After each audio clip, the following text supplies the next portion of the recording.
Okay, got the red smoke.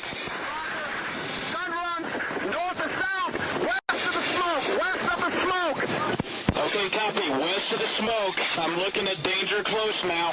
Come on with it, baby. Give it to me. I need it. Get cleared hot. Copy, cleared hot. God, it sucks. Classic. Dude, let's start with the book. Yeah. Perseverance is greater than endurance. Whose idea? Yours or Blayne's? I would say ours. That's not fun. I know. It's more fun when It's so somebody drags you into non-controversial. it. I know. Well, Blayne's dragged me into a lot of stuff over our, 16, 17-year friendship. One of them being conning me to leave my corporate job, take a 60% pay cut, and help him at a upstart veteran nonprofit. Turned out well. But that's the kind of friend you get with a Blayne Smith, you know? Yeah. Were you happier after the pay cut? Oh, man, so much. How do so many of us get trapped in that where money equals happiness? And it just doesn't. Yeah. You get some cool things. Sure, but as we all learn pretty quickly, the things aren't that important. They never were. I'm in a journey to constantly relearn that. You and all of us. We call it the 80s, 90s playbook, I think. You know, we followed the playbook, the be successful, reach the achievements, get the money, get the girl or the guy, whatever, get the house, get all the kind of stuff, the car, and then you wake up one day and you're kind of like, this isn't all that fulfilling. Why is happiness left out of that? If you ask most young people what would be your metric for success, it's money. At least in our generation, for sure. Why was the happiness left out of that? Do they just assume that one equals the other? I think so. Today's episode is brought to you by Black Rifle Coffee. By the time this episode comes out, we're going to be into September, and that means hunting season is afoot in quite a few of the western states. So I'm going to cover what they have on their website, but we're going to really dial in, and I want people to focus on what can you take into the field, how do you prep for your journey, your travels, your adventures, and have coffee with you. So let's slide over real quick. It looks like they're opening with the exclusive coffee subscription. I used to call this Evan's Coffee Club or Evan's Coffee Subscription. You're going to get a bag per month, and it's going to have art like this, Surf and Destroy. This art is unbelievable. Limited amount of people who can be a part of this program because they don't have an unlimited amount of beans. If you want to go to the regular coffee subscription, here's all their roasts that you can go for right there. A fall 2025 drop. This is going to be merchandise, T-shirts, stickers, all of those things. Here's actually where you can join their traditional coffee club. Let's go to coffee and let's head over to actually gear, because this is what we need to talk about here. How are you going to drink your coffee? And are you going to have it in a ceramic mug? Are you going to take a plastic water bottle out in the field? Probably a good idea to have water when you're in the backcountry. So a variety of different mugs, and I bet you we're going to get to a place where you have some Yeti type stuff. I mean, right over here we have a stainless. I don't know if I would take that into the old backcountry with me. What else can we find here? Equipment. Here we go. French press, Yeti style, V60 ceramic pour over. And this is stuff, I mean, this is a huge grinder. I wouldn't take that necessarily with you. I'd go hand grinder, which I bet I can find one of those on here as well. Kettles, vessels, all this type of stuff. What are you going to take with you when you want to go hunting this season? Do you want to go hunting without coffee? I guess if you hate your life, you could go do that. But for those of you getting ready to get after it in the great outdoors, head over to blackriflecoffee.com and figure out what you need. Load yourself up. You want to be in pristine condition, mentally and physically. Let's get caffeinated before we go out there and we arrow things. blackriflecoffee.com. Back to the show. I mean, I know some think it was really wealthy people, and they got some real big problems. Yeah, I mean, as I think you and I are close to the same age. I'm 46. 47, right? So when you're elder, it's not a big deal. Okay, well, I defer to the elder statesman. Michael is 23. We defer to him to nothing except for words I don't understand in the common vernacular. Michael, which is a ton of words. It totally is. We'll tap you in as we go here, For especially sure. if we start getting into your generation. But as Gen Xers, I think a lot of things were conflated, right? Money was conflated with happiness. Yeah. Sex was conflated with love. All the stuff. I mean, I think every generation has their own traps. I think the generation right now, Gen Z, they're experiencing some of their own traps. I've got a 23-year-old son and an almost 21-year-old daughter. It's wild. I have going on 22, going on 20, just turned 17. I'm in birthday season right now. okay. Man, you had kids young. I did. Pros and cons. Pros, I would say. No, I just mean in general. Like, oh, yeah. You still get to do amazing stuff with them. Oh, it's amazing. I would say we're in this season of life now that's been a real blessing. You know, like, so I was married at 22. I was a dad at 23. And I had no clue what the hell was going on. I don't think anybody has a clue what the hell is going on when they do any of those things. Not looking back. But I had, absolutely, I didn't really have any good models to go off of either. My dad took off on us when I was 11. And so. Here's the beauty, though. How certain were we at that age? Oh, that we dude. had it dialed. And how adult were we at that age? Oh, the most adult. Yeah. I look back now. I was married at 23. Yep. First kid at 25. I don't even recognize the young man that I was then. Yeah. It's, but boy, I do remember how sure I was. It's actually become a little bit of a joke in the Young household. We say, "Are you certain?" Yeah. You know, you're very certain about that. I was so certain about everything back then. And I'm happy to say that I'm certain about very few things now. Do you think it's because our optic on time was just different? I mean, the younger you get, I talk to my kids, and I'm sure you've had this experience, a long time to them could be an hour, a day, a week, insurmountable. Sure. I have to wait a week.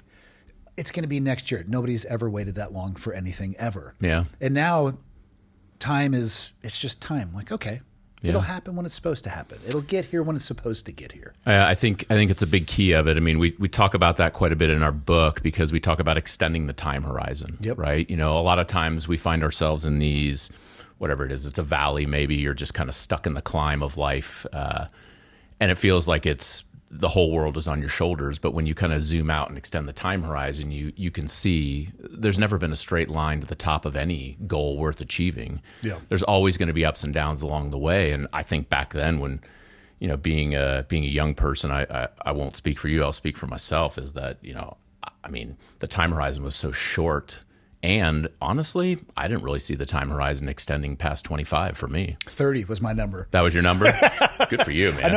I don't know where it came from. I think it was probably just the oldest person I knew at the point was probably 30, other than my parents, who were, of course, antiquated dinosaurs. Yeah. But yeah, you know, especially in that career field in the military, like 30? Dude, how are you still? That dude's a dinosaur. How are you still doing it? Yeah. I've told this story before. There was a 36-year-old in my buds class. Oh my gosh. Prior inter-service transfer from the Marines. I remember so few things like distinctly from Bud specifically, because I think your mind just erases it. But he ate 800 milligram Motrins like he was a Pez dispenser. Just And I remember, you guys want one? I remember at the time, like, why would you need to do that? And then having passed that a decade ago, I remember when I turned that age thinking, would I actually be able to do that course now? And if I tried it, what would my body feel like? Yeah. It would feel like a Pez dispenser of 800 milligram Motrins. Yeah, dude. Just gunny, like a hardcore Marine, which he had a little bit of a hard time putting down. I think that probably had some friction. A little tough for him. A little bit tough for him, but yeah, meanwhile, I'm 18. I was half his age. Yep. Just looking at somebody, wondering and asking myself, does the human species get older than that? I don't even know. Certainly, I don't see that in the windshield. And now I'm like basically made out of glass. I'm like, let's be real careful. Let's stretch. Yeah. Let's warm up a little bit. Maybe we should warm up a little bit. I don't know, guys. Yeah. Or let's just take a day off. It's not even warm up. Yeah. Let's take a day off. How does a walk sound? Oh, how things have shifted over the years. Yeah. What's the preface of the book? I mean, obviously perseverance is greater than endurance. Lead, grow, and win. I like it. Mm-hmm. Yeah. I mean, so the underpinning of this entire thing is that we have seen a whole lot of really tough, smart, strong people just kind of ready to kind of bear down and grip through it. And when we came to this idea came to us, we were during the COVID time period. And what we noticed in our practice, we own a leadership development company called Applied Leadership Partners, is that there were a lot of people that were really just kind of trying to grip through it and get through it. And it kind of like brought back some memories of different circumstances that we write a little bit about in the book. I talk about a deployment that I had in 2003 in Afghanistan, Blayne in 2009 in Afghanistan. Blayne was a Green Beret. I was a Ranger for about a decade. And just the fact is that everyone will eventually reach the extent of their endurance, right? Life will break you in ways that you did not expect. And you can be as tough and as strong and as smart as anybody else and as determined as anybody else. But eventually, you're going to have to change a little bit. You're going to have to pivot a little bit. And we talked about this idea of perseverance being greater than endurance, because perseverance is when you come crashing up against those rocks of reality, you begin to pivot instead of just kind of wholesale quit or change, right? You start to adjust. You start to do things a little bit differently. For guys like us, we're in our later 40s now. We certainly do things differently than we did when we were 21, 22, 23, right? Yeah. It's you grow in that way. And so what we tried to think through, and as we started to talk more and more to different leaders that we get the opportunity to serve, what we kind of equated it to is, like there's plenty of endurance sports out there. You can go do like a Spartan race or whatever. You can do a marathon. You can go as crazy as you want. 200 milers, 250 milers. Exactly. I've even heard of ones where it's there's no set amount. It's 4 hours every hour, and you go until you break, mentally or physically, or both. Yeah, good luck with that, right? Yeah. And we kind of think about like a marathon in many ways as kind of almost like the model endurance event, right? No matter which marathon you do, it's still the same amount. It's 26.2 miles, right? The course is known. It's a marked course. You know where your aid stations are going to be. You know where your water stations are going to be. Yep. You know when you'll probably hit a wall. You'll be fine because you'll get through it. You'll hydrate, you'll fuel, and all that kind of stuff. And so in this way, on a course from point A to point B, by the time you get to point B, you're essentially a more tired version of who you were at point A. Not the same with perseverance. By the time you get to point B, you are not the same person that started the course at point A. You have had to change and grow to become the person that the situation calls for, the leader that the team needs to accomplish the goal that you have initially set out for yourself. And so we explain it in terms of 5 factors: change, uncertainty, acceptance, choice, and growth. So it's not a marked course. Change hits you. It pops you in the mouth. It comes fast, often, and often without warning. And when that happens, it tends to create a sense of uncertainty. And uncertainty piques a basic human emotion. We like to call it a lot of words like I'm anxious or I'm frustrated. It's fear. Fear is what it piques. And fear can be the friction that holds us in place. And so what we then have to do is choose between our pain or our purpose. We're either going to run from our pain or we're going to run towards our purpose. And that's when acceptance comes into play. You can accept the reality before you. You can accept what you can control, what you can't control, and then you get to start making choices. And this is where Blayne and I share that you get to make choices in keeping with all the things that you say you are, your creeds, your ethos, your values, all of those things that you put on the wall, these accessories. You get to make small choices, and then on the other side of that is growth. And we would suggest that people who persevere through the adversities of life, not only do they achieve what they had set out for, but they become leaders who know how to persevere, because change is going to come again. It's just going to keep coming. Do you think you're born with a certain level of perseverance in life, or can it be taught? Because I get asked this all the time about mental toughness. Yeah. My answer is yes. You're born with a certain amount, and you can be taught. So whatever you do start with, because they're like all 3 of my kids, they're super different. And not mental toughness-wise, but they came from the same genetic DNA, and if there were 10 stereo equalizer buttons I could move, they're at 6 and 7 or 3, whatever it may be. But whatever you're at, mental toughness-wise, at least my answer is, whatever you start with, we can build on that. That's right. People will glass ceiling out at some point, but that doesn't mean you should accept the status quo. I would agree with that. I mean, I think it's a pure blend. I think that we're at a place right now where we can see both the impacts of nature and nurture. Yeah. And we wholeheartedly reject the idea that you're either born a leader or not. You're either born with a perseverance potential or not.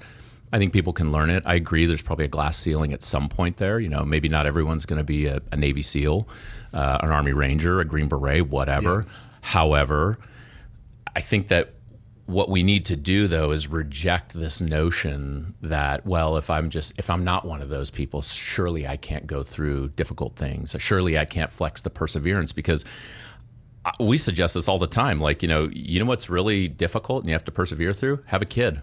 Yeah. Get married. You know, go through a life-shaking event like a divorce or a near divorce. Go through all of those things. Go through something that you hadn't planned was going to happen. There's no like monopoly on any of that. Yeah. None of us hold that. What do you think that mentality comes from? Like, if I can't be, like you're saying, one of those 3 military examples, then, you know, that's just is what it is. I'm at my apex. Where do you think that willingness to accept the status quo comes for so many people, whether they recognize it or not? It's a good question. Because I don't think it is a conscious thought for most people. Yeah. I think people slide into apathy, unfortunately. I certainly do. It's nice. I think It's comfy. It's like a recliner. Just, I know. We're going to go for that walk, right? tomorrow. Yeah. I still got to get my movement in today, but we'll go for a walk instead. Hey, if your Fitbit isn't reading the numbers you want to see, just take it off. Yeah, there you go. You know? Yeah, I like it. I'm an outside of the box thinker. No, it's a common mentality of I'm just not good enough, so I'm not going to try. Yeah. And I don't know where that comes from. I don't know any parents, and of course I can only speak for the people that I know, but I don't know any parents that are actively telling kids, "Hey, you're not good enough to do this, fill in the blank." If anything, they might over-exaggerate on the other side because you want to be supportive of your kid, and you know, there's a lot of non-truth in telling your kid that they can be anything because demonstrably that's false. I guess there is a short example of somebody playing in the NBA in Spud Webb, but let's go with statistical anomaly versus the norm there. But I don't know any parents that are actively really trying to throttle their kids. So I think it's more insidious, though. I don't think it's an active throttling. I think it's a passive throttling. I think it's happened over the last 10, 20 years when I think about the difference between how we as Gen Xers grew up. Nobody had a clue where we were or what the hell we were doing. We were completely unsupervised, right? Versus Gen Z, you know, some of our kids' generation, I think we did like this hard revert. You know, no one was ever here for us. We're going to be like uber parent here for you. Helicopter parenting. We're going to helicopter you. We're going to do all the things. We're going to argue with your teachers. We're going to do all these things when in fact, you know, you're probably wrong half the time. And what has happened is that it has created this environment of enablement. And I think that that's something that's really affecting this generation right now. Again, I'm only speaking from my observation of my kids, my community, you know, my nieces and nephews and things like that. But I think that they're up against an awful lot because I think there has been this passive enablement. And when you have that passive enablement, I think a couple of things that you mentioned, I'll pick them up. One of them is I think that you're so inclined to perfection that if you can't achieve perfection, I just won't try at all. I'll just opt out because it's easier for me just not to try at all than to try and screw up, than to try to ask for that girl's number or whatever, snap, whatever the hell it is. You know? Write that down, Michael. Yeah. Ask for the girl's number. I'm looking at Andy, but we know who we're talking to. I don't see you writing anything down, sir. Write that down. Ask for the girl's number. Yeah, I'll definitely write it down. Andy's like, I'm recording this, dude. Jeez. Sorry, he's just like in one ear, out the other. So I think that's one of the obstacles. I think that we just talked about it before, right? You know, so you get opportunities, and even if they're micro opportunities to flex a little bit of perseverance. I think that we have in this current milieu an environment where people have not been given those opportunities. You know, like think about all the play dates that were set up for them, or all the, you know, reports that were read over by us before they turned them in, all those kind of things, or the reluctance to give kids what they deserve. You should get an F on this. You turned it in 2 weeks late. Yeah, that certainly never happened in my kids', you know, school experience. They certainly, my son particularly, would turn things in late. How this guy kept, you know, getting passed through, I think that that's not isolated, you know, to that circumstance. And then what does that experience teach them? It teaches them that someone will always save you. Yeah, and the reality of life is no one is coming. 100% agree. And you know, here's the thing: I may not know.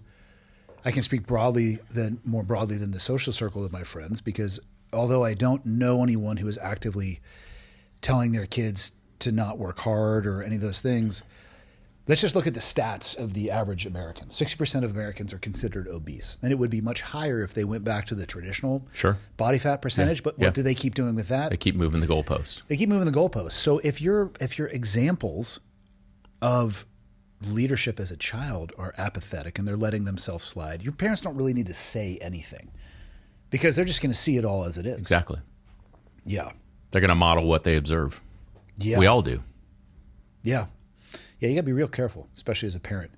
My kids are sponges. I swear they pay attention way more to things that I wish they didn't see than the things I'm like, you guys saw that one, right? I did a good job on that. And they're like, no, but here's 8 examples of things you messed up. I'm like, great, thanks. It happens pretty frequently in our house. Like one of my kids will, they're out of the house now, but they'd do something and Kelly would just look over at me. I'm like, that's me. That's on me. Yep. They got that one from me.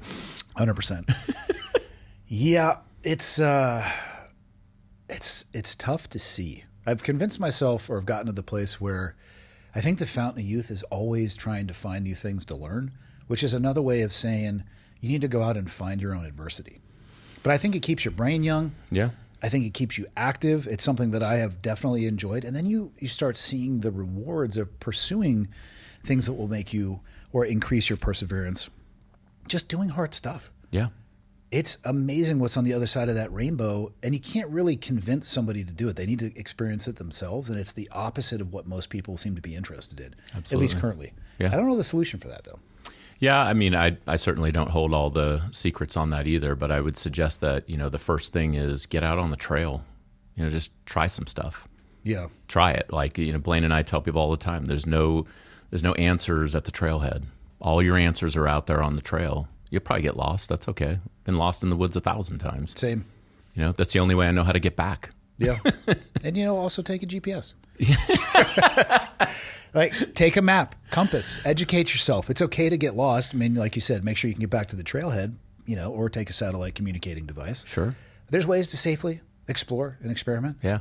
Yeah. But even that, I mean, it's such an interesting example, right? Like we have all this technology, right? I mean, sometimes I'll just not turn on where I'm supposed to be going, right? To map it. If I'm going to drive to Kalispell or whatever, and just say no, I generally know I just need to drive up 93. Mm-hmm. That's something that people can try. That's a little sample of something you can try just to see what happens. See if you get lost. See if you need to ask somebody for help before you pull the ripcord and pull that phone out. I have an idea for content involving Michael. Essentially, I'm trying to kill him. So he thinks he can land a commercial airliner. We're going to get him in a sim. We're going to get him in a helicopter because he literally said how hard can it be to No, that hover. one is not true. I did not say that. I did not say that. His exact words were, how hard can it actually be? His exact words were, well, you can do it, so I can too. Well, anything Andy can do, I can also do. But fair. I did not say specifically. Here's another one that his generation doesn't know about, though. The multi-ring map books that we used to carry around. The best. Were they? I mean, it was like the entire under the passenger seat of the car, but they were amazing. He doesn't even know what we're talking about at this point. Nope. But a simple navigational The big atlas. Yes. Remember the big ass one that was like, Yes. This goes right in, there's no consequence to this other than, I don't know, maybe I'll send you out with no food and water. But yeah, I need to get him to a major metropolitan city, get on eBay to find one of these old books and be like, hey, meet me here for dinner. Also, be awesome. Give me your phone. Yeah. That would be awesome. That one. Doesn't that sound like it would be fun? That would be fun, honestly. I would like to do that. Yeah. All right. He's generally game for it. Yeah. I was going to take him base jumping. His mother basically directly said, I'll kill him if he does. She said in no uncertain If terms. the base jumping doesn't kill me. Which I already told him a life lesson in this. We'll tell her we're going camping and we'll just go do it anyway. That's what we did when we were kids. She wasn't a fan of that one. But Yo, tell your mom that you're staying at Andy's house. Yeah, we can still tell your go. mom you're staying at Brandon's house. you have to deal with your mom, though. I don't want to deal with it. Yeah, no, that's fine. All right, cool. Yeah, we'll get that done. Get you on the Red Bull team eventually. Yeah, for sure. I think one base jump will do it. Those books. I forget, they're like Rand McNally or something like that. But like, I keep seeing mine in my I head don't want right to now. talk too much because I don't want to. It's the same way you read a map in the military, the way that you look at it and you converge on it. But he has to figure that out on his own. I take you. You know where I'm taking you? Deep inner city Chicago. Ooh, yeah, let's not do that one. No, see, now I'm figuring out ways to make this excellent for me. Several recording devices all over him. maybe a drone overhead, and it's like, see you in 5 miles. We'll I discuss like this later. I mean, I'm not saying we'll link up with some local law enforcement. Maybe they can do a wide safety observation net so they can kind of keep an eye on you, but they're not allowed to help. I mean, I'm just saying, if this goes down, count us in. We're in. Yeah, it's amazing. Yeah, this will be fun. Yeah, it's these ideas, they come to me mostly because of the weird stuff that he says, and I realize he's missing out on the finer things in life. But I tell you what, opportunity. You get used to going towards things that scare you. Yeah. Not like, hey, I think I'm going to die every day. There's pros and cons to that, but stuff that you're uncertain about. Sure. Everything in my life that I really value has come on the other side of that journey. Absolutely. And questioning whether or not, I mean, I don't know if I'm going to make it through this. Like, anyone that's been through a assessment and selection, you could look at that and say, you could be as, confident as you want. But everybody knows that if you try to get cocky on that course is designed to break you. Yeah, the curriculum will find. Looking back, I got to go back as an instructor and apply the curriculum. It made no sense as a student. Mm-hmm. Some of it still made no sense as an instructor, but you realize the role of the instructor is just to apply the curriculum because it is in the SEAL pipeline. It really hasn't changed much, and you'd think, well, in the 40 to 50 to coming up on 60 plus years, we should probably update it for the modern times. And after being there, it's like it does a really good job. It's got something for everybody. It just takes you a little bit of time as a student. You will be challenged with the thing that you suck at. Yeah. And that's when we start paying attention. Yeah. We so for our community in the Ranger Regiment, it's generally the same the first kind of 4 weeks. It's still, basically like if you can hold on to a speeding bullet train and be holding on when it's done, then fine, we'll let you kind of progress forward. But we actually transformed quite a bit over the global war on terror just because we were like, a dude getting through you've shown us that you can do enough flutter kicks and push-ups and run fast and find stop signs in the woods for 3-4 weeks, and then we were sending them over to meet their platoons in Bagram or Biop. And you guys weren't doing flutter kicks on target? We would always, as soon as we had maybe sometimes. As soon as we had the target secure, be like, all right, guys, line it up. I know. We'll get a set in. Yeah. Just one set. What are they doing? No, you know what I have from all those flutter kicks? Hip flexors that have issues. Yeah, I've got trashed hips. God, I hate flutter kicks. I do too. It is resoundingly unhelpful. I'm just trying to think of the usefulness of it other than literally long-term destroying your hip flexors. Yep. And we did them for hours. Totally. 100%. Put the dive mask on, put salt water in your dive mask, put your head back, water going up your nose, and you're just like, 1, 2, 3, 4, 1, 2. Yeah. God. What are we doing? Yeah. Yeah. And then I went back as an instructor and made people do an ungodly amount of flutter kicks. Yeah. I had the same experience. I got to go back to Ranger assessment and selection. When punished, you must generationally pass it on. In a military setting. In a family setting, reconsider. Like, don't make your kids an alcoholic if you are. But in the military, if you were punished by something dumb, you should probably pass it on. And would you really want it any other way? No. If you're being honest? No. There's not a single person that, got through the other side of Coal Range and wants to be like, oh no, it was kind of cool. You would actually feel it was cheated. Miserable. Yeah, and you would feel cheated if they modified 100%. Yeah. Did you went as an officer or enlisted? Enlisted. I think that's the move. Yeah. How many years did you do? 11. Interesting time to choose to get out. Most people would try to argue with you. You're so much closer to retirement. A lot of people argued with me. Yeah. Yeah. I finally just started saying, you know what? I just don't want to count backwards from 9. But it was what led me to that, though. So, well, what led you into the military in the first place? Man, I knew I wanted to be a soldier since I had memories. You come from a military family? So my dad was in the Army, and he told wonderful stories about being a Green Beret in Vietnam that turned out to be untrue. No way. How did you find this out? Man, gosh. Well, I invited him. So let me go back a little bit to get to how I found that out. Yes. I found it out over a beer because after years of being told. With him. Oh, boy. Over years of being told, I'll tell you that someday over a beer. I'll tell you that someday over a beer. He left when I was 11. My mom raised 3 kids in San Francisco Bay Area. Very expensive. If not high school education. So Fremont, California is where I'm from. Yeah, San Francisco, I think, is the apex of that, and Coronado Island might be the two. Of expense? Yeah. Oh, God. It was... Per zip code.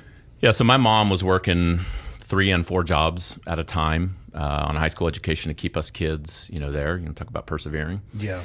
And I graduated from high school in 97, joined the Army, went straight to the Army. And I hadn't had a whole lot of contact with my father because I was just kind of like, what the hell? He was a really sick dude, just not well. I mean, I remember when he was packing everything out, he loaded basically everything of worth up in our house, and we lived all up in the hills, and it was all nice. Literally brought a U-Haul truck in, packed out everything of worth in his 5-car garage, cleared out all of the bank accounts that he and my mom had. And he comes and gets nose to nose to me as I'm an 11-year-old kid standing on the porch watching this, just not knowing what to do. And he said, "I'm going to financially destroy your mother."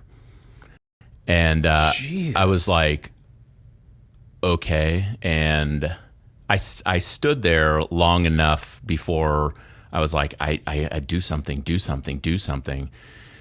I ran upstairs, actually stole a couple of his firearms because I was like, well, I guess I'm the protector of the house now. Hit him. I later told my mom, and she was like, "I'll take those back, please." But at any rate, when I joined the Army, what I decided to do was, I'm gonna find out myself what this guy is all about. And so I called him up and I said, "Listen, I've made it through Ranger Indoctrination Program. That's what RASP used to be called. Mm-hmm. I'm assigned to the 2nd Ranger Battalion up in Washington. You opted out on being my father, but I would at least, it feels to me like this soldiering business now connects us, especially because I'm a Ranger and you were a Green Beret. And so I'd like to at least give a relationship a try. The boat has left on being my dad, but I'll give it a go." Mm-hmm. And so we kind of engaged for a little bit over, that time, about a year. I ended up getting sent to Ranger School in 8 months later. So the way it works in the Ranger Regiment is that you can go in, as long as you pass assessment and selection, you get assigned to a Ranger Battalion. Mm-hmm. So you're line operational, 18 hours worldwide deployable, the whole 9 yards. And then when you get identified as somebody that the battalion wants to invest in for leadership, you get sent to the US Army Ranger School. You go through Ranger School, you come back, and then you continue to progress. And that's how you get your tab, right? That's how you get your tab, yeah. So scroll is the unit, tab is the school. And so I get sent to Ranger School. I'd been there for about 8 months. And I told him, "Why don't you come out and come to my Ranger School graduation?" And he came out to my Ranger School graduation. And, when you're a kid and you don't know anything and you hear these stories that sound like, wow, that sounds almost like a movie. And then you hear these things like, oh yeah, I got a Purple Heart from getting pollen in my eye on a training jump. And then when you're in the military, you're like, that's not how Purple Hearts work. Like at all. At all. And then you're like, wait a minute, hold on a second. If that's... pollen in my And I'm like, if that was what it was... And then you go back and you start rehashing like some of the small shreds of things that you've heard. You're like, no, I think that was a movie, actually. I think I'm not sure about that. So I invited him out to something that meant a lot to me, and we sat down face to face, and I said, you've been telling me you're going to tell me all these stories. Tell me the story. I had just turned 20. Your beer, Pop. Here's your beer.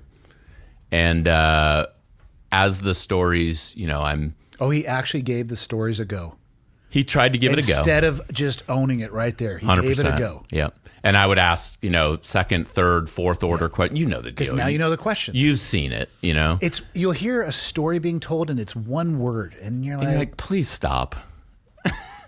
Like, run that back. Hit me with that again. Okay. Yeah. And it's like, you're just like, hey, man, we don't have to do this. Don't do this. How did he take that once you realized it? Did you confront him with it and give him the chance to come clean? So I actually, so we were supposed to spend the weekend together, and I called my unit. I was basically like, "Get me out of here." And I went from Georgia back to Washington. I say, "Hey, I gotta jam." Yeah. And then my brother came up, and he flew out, and we had this kind of weekend together. And in the end of the day, after we spent a weekend together, and I was just like, that's enough. I've had enough. And I sat him down we were up actually in Seattle, and we sat down for lunch. And I think it took about 2 hours. I said everything I ever wanted to say to him, and do include like, what are you talking about? This is not how this works. What did you actually do? Come to find out that he was actually a personnel clerk in Germany during the Vietnam War. And one of the things that he had said to me, which really just, it's, sometimes when you're talking to somebody who's just not very well, they're kind of a sick person, and they can't perceive reality in the manner in which reality is unfolding. They say things that they think are going to land really well, and they're just so far off. And the thing that he said to me that just was like hard stop was, he said in a joking manner that he would get bribes to take soldiers' names off the manifest to go to Vietnam and put other soldiers on. And I said to him, so let me get this straight. You're basically telling me that you profited off of sending soldiers to their potential death. That's what you're telling me right now. I don't know why you would think that that's something, why you would share that. And I just remember telling him, it all really kind of boiled down to, look, I've been in the Army for a little bit of time now, and this whole 7 Army values, loyalty, duty, respect, selfless service, honor, integrity, personal courage, this whole, Ranger Creed thing, expecting to be morally straight. Like, I buy all of that shit. I'm 100% all in on it. And you're just not the kind of guy that I associate with. So I think we're done here. Did he tell other people in his life outside of you that he was a Green Beret? Oh, yeah. So it was a large part of his identity? So we went down. Fast forward a number of years later, and at the time we were living in Georgia. We had just gotten out of the military, which I'll come back to that. Why did I leave the military at 11 years? And I got the call, it's kind of like once every 3 years I got this call like, oh, your father's dying. It was kind of like, okay, or I'm dying. It's like, whatever. He was really dying. Yeah. And so my sister and my brother, they're both still in the Bay Area. They came out. I'm the youngest of 3. We all came out, and when we got there, the woman that he had left my mother for and married, and just nothing but havoc in that relationship, as you can imagine. Yeah, it was like an atomic bomb going off in your family. Yeah. We were out at dinner. And you have her family has flown in, her brothers, sisters, and these people are just like, they're great people, very kind people. They're operating at face value in earnest. Let's raise a toast. Vietnam veteran dying of cancer because he was exposed to Agent Orange, and I'm just like, okay, yeah, okay. And then what seems to happen is that once you get past all of the niceties and the real conversations start to have, and what happened is that she started sharing like, I don't even know, like we're completely like financially destitute. This whole thing has been a disaster, and the VA won't pay for his health care. I don't understand why the VA won't pay for his health care. And I said, would you like to know why? Yeah, I have some thoughts. Some hypothesizing. Yeah. Hypothesize, whatever the plurals of that would be. Hypothesize. Edit that out. Yeah. But what, and I just told her, I said, look, the VA is not paying for anything because he can't fucking prove it. He's not disabled. He's not a disabled veteran. He's not a disabled veteran because he didn't submit for it. He's not combat connected, and he's not combat connected because he never went to combat. He never went to Vietnam. He never had Agent Orange exposure. And oh, by the way, since we're talking about this, my grandmother was never a silver medalist in the Olympics for swimming. He never played for the Pittsburgh Pirates. Yeah. Like, none of that is true. And it was like... How did she take that? Because I've seen it go one of two ways. Devastated. She was That's devastated. the most common way. It was like the end of The Usual Suspects. Remember whenever? You remember that movie where Yeah. everything comes together and he sees all the pictures? So I've seen it go like that, where it's an earth-shattering revelation, and I've seen it where they double down. Mm-hmm. And you become the enemy. The bad guy. For trying to tell them something that was clearly untrue because you have some type of underlying motivation to destroy them. Exactly. I've seen it go down that way too. So wild. Yeah. This one, she, to her credit, she was really open about it. And she said, again, to her credit, she said, I don't know what to do if he makes it out of this. And I said to her, like, I don't think he's going to make it out of this. Like he was intubated. Yeah. He was dying for sure. And he did. He passed a couple days later. And I just said, like, I'm really sorry. You know, like, I know this is rough. Like, I think I said to her, you're experiencing right now what my mother and our family experienced 20 years ago. And I'm really sad for that. And I'm sorry that this is unfolding this way. But Can you even imagine what it would be? So it's the most it's the tale as old as time. Mm-hmm. Somebody did serve in the military. Yeah. And what they did was totally enough. Be proud of it. But they add. And for one, I can't imagine the mental geometry of trying to remember what you told who. Right. That in and of itself has got to be exhausting. Because in the people that I've been around, what I've noticed is the stories do become very intricate and they splinter off into different directions. And I feel like they spend all of their bandwidth trying to remember where the spaghetti strings are separate and then where they come together. But can you imagine living your life predicated on a lie like that? No interest. I can't even fathom it. Can you imagine the exhaustion? But I think or that the fear with some of these people, though, I don't think he knew where the truth began and ended anymore. I think he was so truly psychological issue. I do believe that. I think that's real too. I do believe that, and I've shared this story. I actually shared this story on Coffee or Die years ago. I wrote an article about this. It was called "Daddy Was a Green Beret," and I make the point that Daddy was a Green Beret until he wasn't. and really, the way that I kind of bring that home is, I don't know what's going on between somebody's ears. What I do know is that I feel sad for those people because we've all met those people who they'll double down because I think they actually believe it. Or I think it's that they believe it or they feel trapped. They don't. Maybe they don't see a way out of it. The management of reputation, right? Well, they don't see a way out of it, or the way out of it that they can see would be so untenably painful that they're unwilling to walk through that. Right. Because so the alternative then is just cut and run and start over somewhere else with the same story. That's what they do. Yeah. They isolate so they can control narrative. Yep. They'll switch a social. I've seen it where they switch a social circle or even geographically lift and shift, because then you are right. You're the artist of your own story. Blank canvas. Let's Bob Ross it. Let's get on a nice little tree up in here. A little nice little slope. Happy stolen valors. Oh God. Did he own a Green Beret? Did he have like a shadow box? Because I've seen these things go deep. No. Where you're like, man, your Amazon cart must Not have been that I can full. recall. Okay. I mean, I remember that was actually, you know what? You just totally brought me back, Andy. I could see in the closet he had a set of greens and it had the 8th Army logo on it.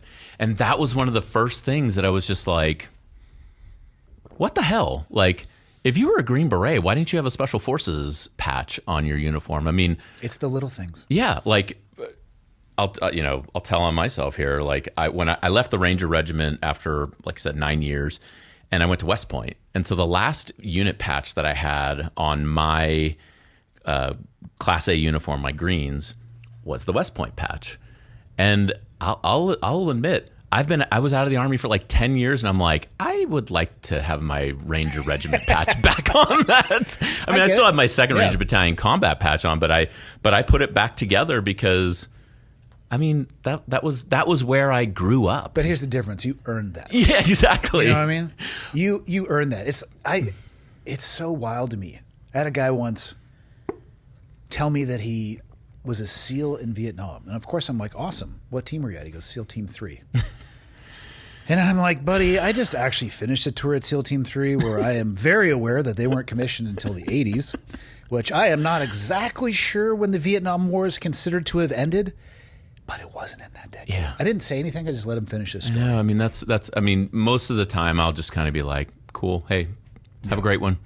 Well, and then, of course, so I used to have the bone frog tattoo under my arm. So I would just pull my sleeve up a little bit just to see if they would notice. Never once noticed. It's the most visibly recognizable identifying mark for anybody from that community. Yep. If you've seen it. Yes. And guess, you know it. 100%. I could see like a little one of the hands sticking out. I'd be like, that's a bone frog tattoo. Yep. And it's just another one of these. I'm going to throw this out there. God, what gets me, I'm remarried now, and I met my wife long after military service, but we'll be in airports.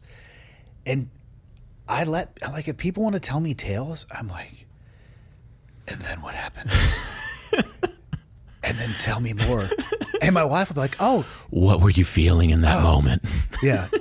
And then tell me again about how you were in 60 Lincoln grenade pins. Oh, man. And then my wife will be like, oh, and did Andy tell you that he was in the military? I'm like, no, you ruined it. You're ruining it. Gosh. And she's like, why do you do that? It's because I want to give them as much rope as they want. Yeah, and I'm fascinated by where they go with it. Like, lie to me all you want to. And it's happened so many times. Yeah. I finally am like, stop telling people anything about me when I'm asking questions about them. Just let it happen. Let me have this.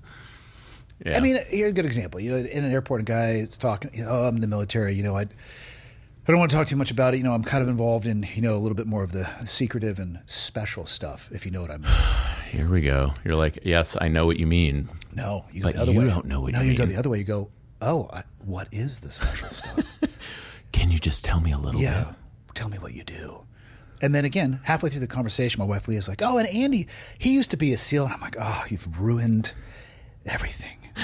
Tell me more. That's when they say, I'll tell you about that over a beer someday. I tell you what's interesting is how their personalities shift when she does do that, though. Oh, yeah. Holy cow. Mm-hmm. You can hear the asshole slamming shut. I had a guy in an interview one time. So this is when I was still in the commercial sector, commercial side of healthcare, which I did after I got out of the military. And he had come in and he had written down on his resume, it was like education, US Army Ranger School, and then awards and awards and badges or something like that. And, he had like parachutist badge on there and all this stuff. And I happened to notice there was no Ranger tab on there. And I was like, oh, Ranger School, but no tab. Yeah. I'm like, what's the situation? And I had asked him, I'm like, can you explain to me what are you communicating here? Yeah. I said, are you a Ranger? Mind you, Andy, I have this DUI. I wear it on my lapel all the time, the Ranger Regiment crest. Yeah, I'm a Ranger. Oh, no, I said, are you a Ranger? He said, yeah, I went to Army Ranger School. Not the question I said. asked. I said, are you a Ranger? Yeah, I went to Army Ranger School. I said, okay, let me ask it a different way. Did you successfully graduate from US Army Ranger School? Yeah, I went to Ranger School, and like one of my buddies, Jeff Roberts, who is West Point grad, awesome dude. He's just like, bro, read the room. he's like, this guy was in the Ranger Regiment for a decade, bro. Have you not noticed his DUI on his lapel? Like, or the specificity what of the question. The hell? And yeah. He doubled down. Which is wild because why? And I tell guys all the time, like, and so when we finally got to the bottom of it, he was an infantry officer, went to Ranger School, got hurt. And I was like, brother, thanks for your service. And also, many people get hurt. Maybe leave it off your resume on the next job interview, because guess what? You're not getting this one. Yeah, exactly. Be proud of what you did, man. I said, because what I think you're trying to do is I think you're trying to perpetrate a fraud, because I think civilians won't know what they're looking at. Here's how they do it smartly, though. Exactly how you just mentioned. They instead of directly and overtly lying. Yep. You take it to the 10-yard line, and then you let them fill in the gaps. That's right. That's how they really, because then you can go back and say, I didn't say that. And technically, they didn't. But but you inferred it. Or implied it heavily. Yes. Or showed up every day in your Ranger t-shirt, or hopefully not the Ranger panties, because unacceptable. God, I love those. Dude, they had a lining at least, right? A liner? Yeah. Because the UDT shorts? No. I actually introduced Michael to UDT Respect. shorts. We did a quick Sounds Friday. like a lot of chafing. It's a lot of bubble gum hanging out. You know what I mean? It's I do, yeah. Again, you want to talk about flutter kicks? Wearing those? Yeah. I don't know why that's a good idea. I don't know. Why would a group of men do flutter kicks in that outfit together willingly? I don't know, man. Some questions are very hard to answer.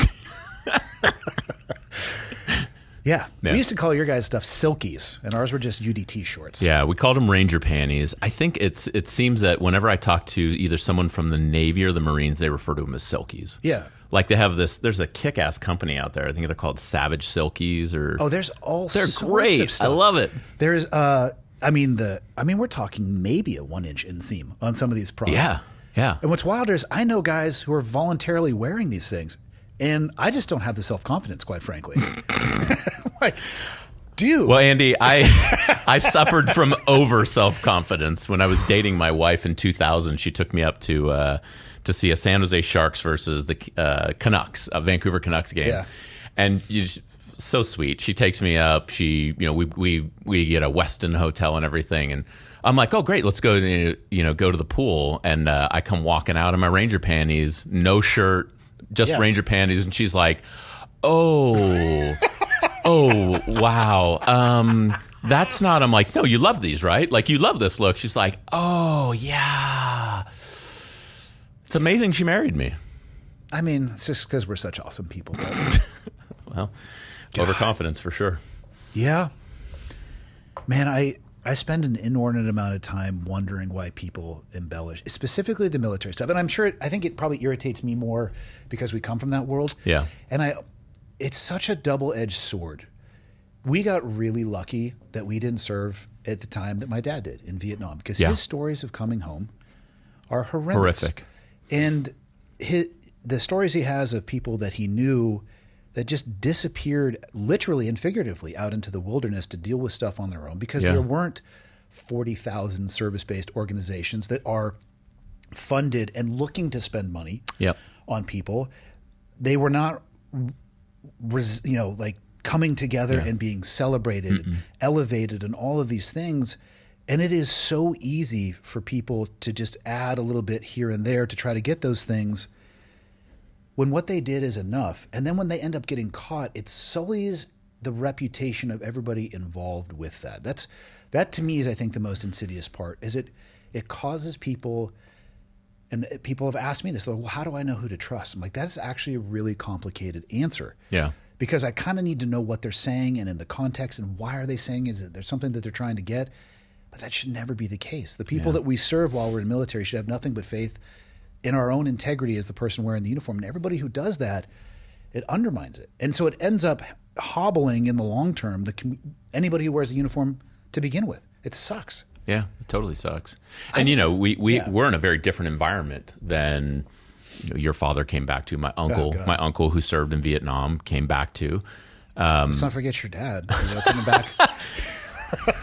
Raise a glass. Cheers to the Green Berets. I got nothing.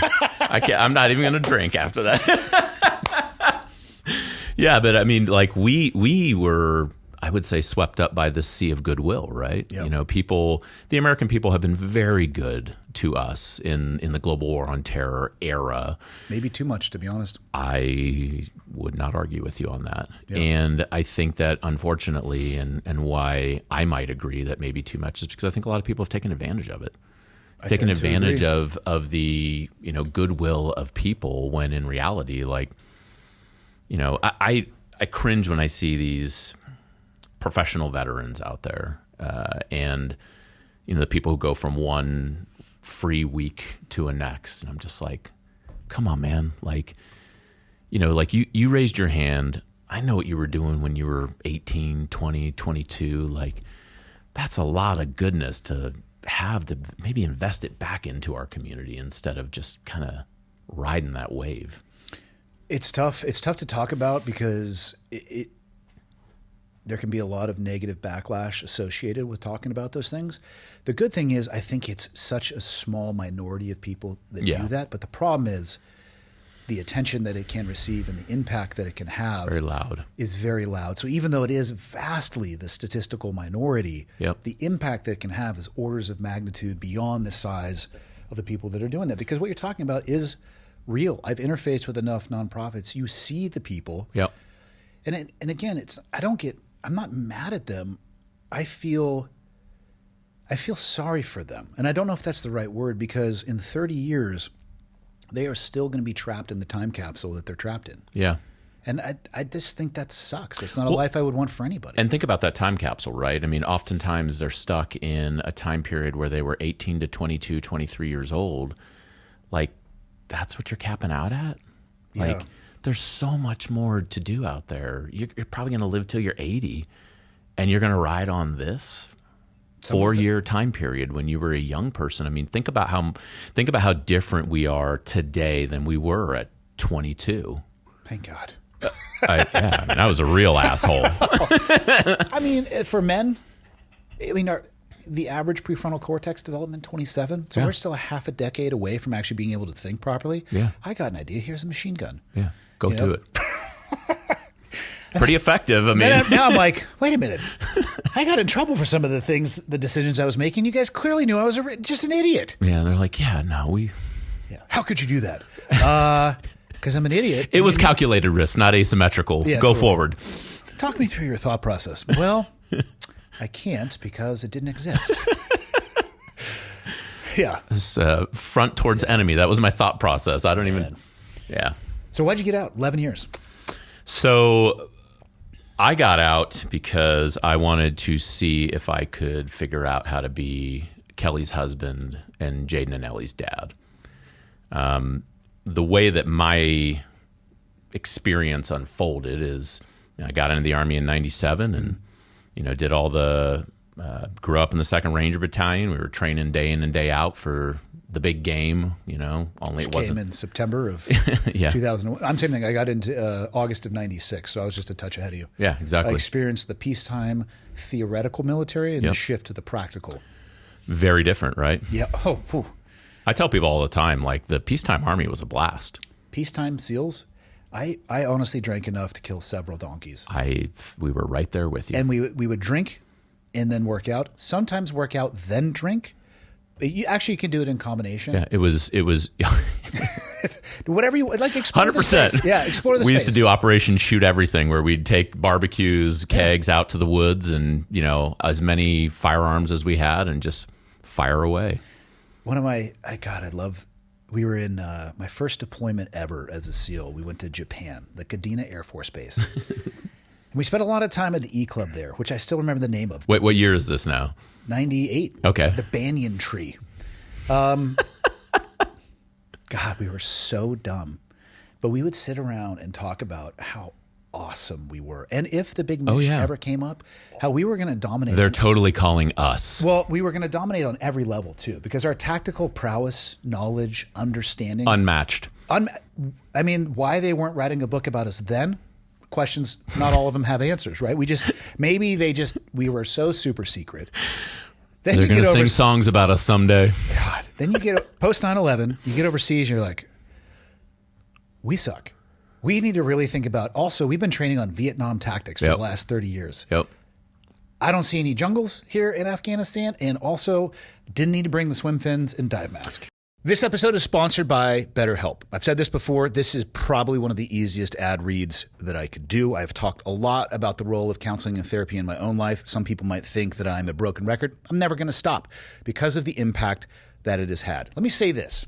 Therapy is not magic. Talking to a counselor, psychologist, psychiatrist, all of these, whatever it may be, a version of those things, it's not magic. It takes time. You may not like the person that you talk to at first. You may not connect with them. They may not understand you. And I have heard people talk about giving up on that process for every one of those reasons, and I've considered doing it myself.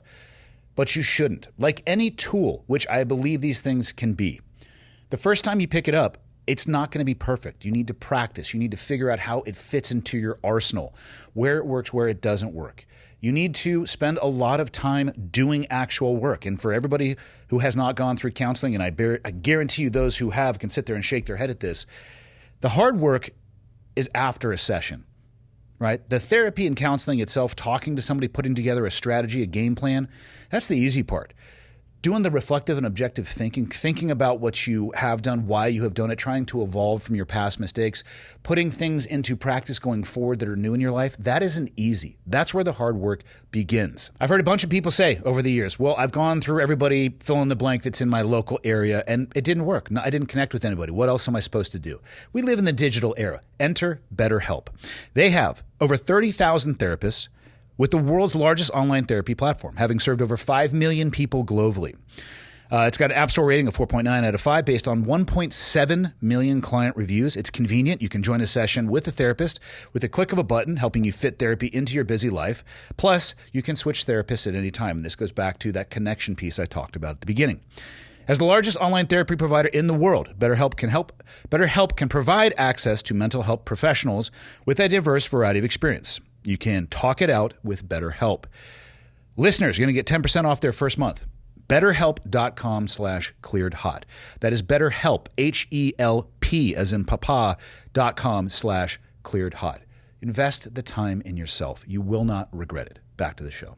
Yeah, we all got popped in the mouth pretty solidly in those first couple years. I try to tell people the reason that we didn't lose is that we were fighting an enemy that's generations behind. It's not because we were super high speed. Don't get me wrong. We were pretty awesome. Yeah. But we were nowhere near as awesome as we thought we were. And we were legitimately fighting, especially in Afghanistan. Yep. They're just generations behind. It's a very, very different. I would also submit that in those, you remember in those early years, they were specifically instructed, do not get into a direct fire conflict with the Americans. They will clean your clock. Which is accurate. Yeah, which was accurate, right? And anytime they tried that, they discovered that, right? But yeah.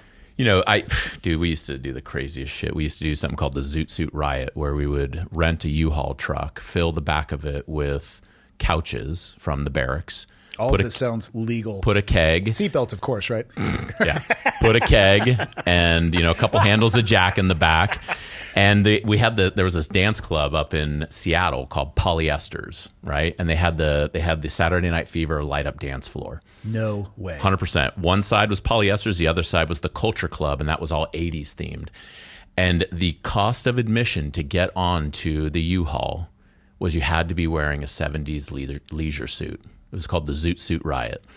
And we would roll up to this club, roll up this, gate of the back thing. 20 Rangers come pouring out in leisure suits and everything. It was a freaking disaster. Yeah. That's what the peacetime army was like. So let's talk about that's what peacetime Ranger battalion was like. So it's so good. 9/11 hits, and at the time, I was leading an assault squad. I was in the 2nd Ranger Battalion at the time, and Kelly and I were engaged to be married. We were supposed to be married in December of that year. Well, her mother had cancer. She got chemo on September 10th, 2001. Wow. Her birthday was 9/11. It turned out to be her 53rd and final birthday. She went home on hospice care the next day, September 12th, 2001. She had a day of clarity on September 17th, 01. We called a Justice of the Peace over, got married in the living room. She died 2 days later. I deployed, I think about 6 days after that. I was over in Jordan. It was a pre-planned deployment. Mm-hmm. We would go over there and support, I think it was called Early Victor Bright Star. We would go over and support training Jordanian Rangers. But once the towers fell, we had the whole JSOC package over there. It was on. We were like, surely, we're going to get the call. Well, I'm not able to call home for about 30 days. And when I do call home and get a hold of Kelly, she says, I'm pregnant. I said, of course. 9 months later, I listened to my son being born from a satellite phone in Bagram. And, I was around for about 3 of the first 36 months of our marriage. I ended up doing 4 rotations to Afghanistan. Yeah. And you know the deal. When you're home, you're not home. It was in and out. You're home enough to rejock your stuff, And then again, you guys were up in Fort Lewis, right? Yeah. Oh God, we used to train up there. I have some stories for you, including static lining in wearing a Batman mask. Did you guys jump Salinas? Yes. Is that right? At night, I don't believe our static line jump master knew where we were. We're going off the carp. It's fine. Yeah. I don't think I landed on it easy. I was, in fact, wearing a Batman mask underneath my Protec. I don't know why. It took us the better part of the night to just link up with our unit. Yeah, man, the terrain up there is no joke. Once you get into like South Rainier, it is nasty. Yeah. Nasty terrain. Yeah, but you're home, you rejock, and none of the training that we did was local, especially for us, because Navy bases, where the actual SEAL compound, they've now moved it down to Imperial Beach, closer to the border, some $1 billion facility, which is spectacular. And I think they have some shooting ranges there, but it's mostly administrative space. Yeah. So we could do ocean stuff. That actually is, we could do OTB, OTH, which is over the beach, over the horizon, and Zodiacs, and diving. We could do that stuff there. Pretty much anything other than that, you got to go somewhere else. All of our desert warfare was out at Camp Billy Macon, which is out in Nyland, the Chocolate Mountains. Okay.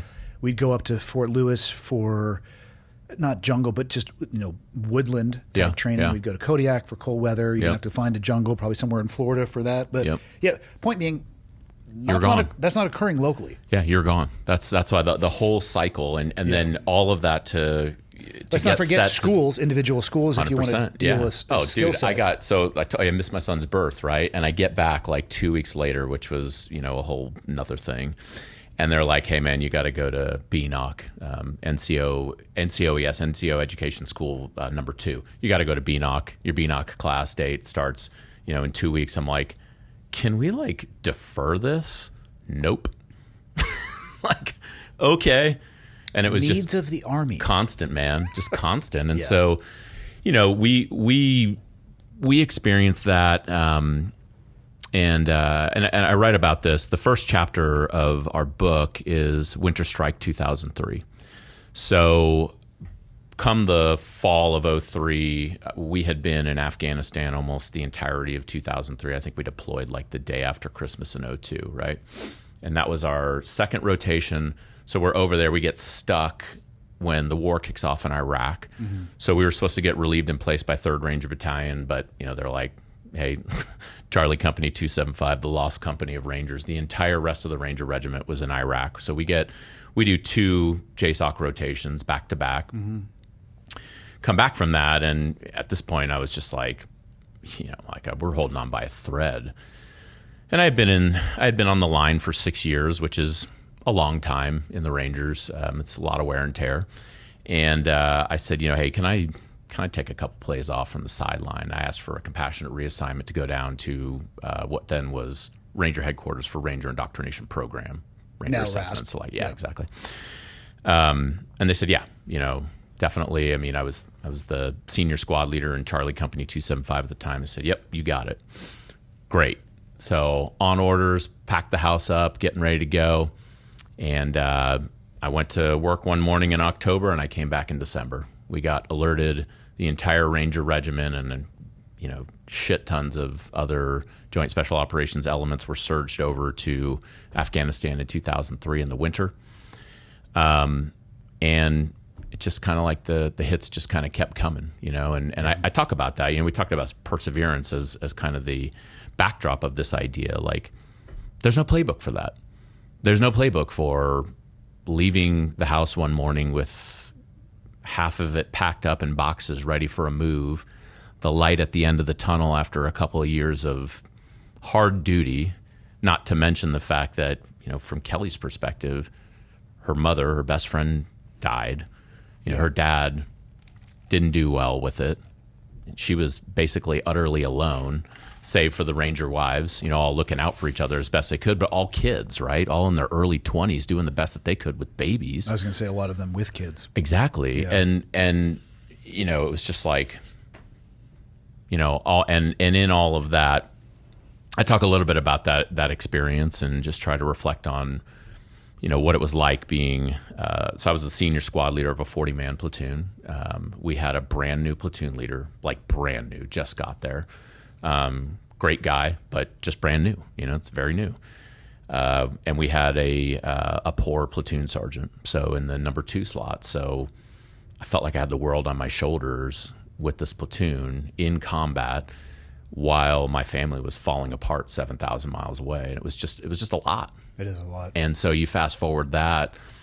I was there during a pretty pivotal time when the Ranger Regiment, we were doing a lot of transformation to make sure that we were preparing guys to go be successful overseas. And that was an honor. I got to prepare future leaders in the pre-Ranger School program. Ranger School is 62 days. What the Ranger Regiment does is that you do another 30 days of pre-Ranger to prepare you to go forward. And I just said, like, I got to start making my way out of this because there's no way that this is going to last. And in that time frame, I got to see our daughter born, and it was like, I've seen a lot of cool shit. I've never seen something so incredible. Like, I was blown away. It's pretty wild. It's pretty amazing. And being from where I explained I'm from, I said, I don't want my kids to feel the way that I felt growing up, because, I think what you learn when your dad takes off on you is a sense of worthlessness. I think you learn that you're not enough, you're not good enough to be around for. So if I'm not good enough to be around for my father, why would I be good enough for anybody else? Yeah. And those were some of the motivating factors where, I finally just said, I'm going to get out. And I was that guy, like, smashing college from my kitchen table every night the last couple years of my time in the Army. And I got out of the Army in 2009 and got into medical sales and intended to try and figure this thing out. And I did exactly what I knew how to do, which was run. I took a job where I was in a hotel 3 nights a week. I was driving 60,000 miles a year around the state of Alabama. I could justify it all. I'm trying to provide for the family. I'm trying to this. I'm trying to that. Truth was, I was not well. It's a rough transition. Yeah, it is. It was really rough. And in that time frame, it was. Thankfully, we have so many more resources now. Yeah. I'm not saying we didn't have resources then, but I will tell you that it's really hard to access some of the resources when you walk into places like the VA and say, like, I'm fine, I don't want anything from you. And they're like, okay. And that's part of what I did, But I think that part of what makes that transition so tough is that, I got out. I was a sergeant first class. I was an E7, right? And I'm a fast tracker. I made my 7 and 7. I was the guy, right? Like, people, I was expected to be indomitable. And for the most part, I played that role, right? So now you get out of the military, you've been in that culture of being indomitable, and you're expected to walk through another door and say, I need help. That is irrational. I would agree. And I think that that's what happens so frequently, is that we step out of that environment. You have that complete loss of your mooring, right? Like, for me, the first family that I felt like I fit into was the 2nd Ranger Battalion. And now I've cut my player card. I've said, sorry, fellas, I'm taking a step out. They just keep deploying. Friends are dying. Friends are getting shot up. And then I try to come home to this family that I'm trying to cobble together. So I not really know what to do there. So now I'm running from them, and I've run away from here, and I just end up isolated. And I think that that's what happens a lot, is that, we have all these expectations. I should. Why can't I figure this out? Why can't I figure this out? And I would say that also strikes the tone of, like, I was trying to endure through it, but I needed to persevere. I needed to change. I needed to do things differently. I needed to say, I am not okay. It took me 6 years to walk back into the VA and say, I am not okay. I need help. How was the treatment you got when you did that? Incredible. I hear that more common than people having horror stories. Incredible. Sometimes I think what people leave out of the horror stories is because it's a two-way interaction and an exchange.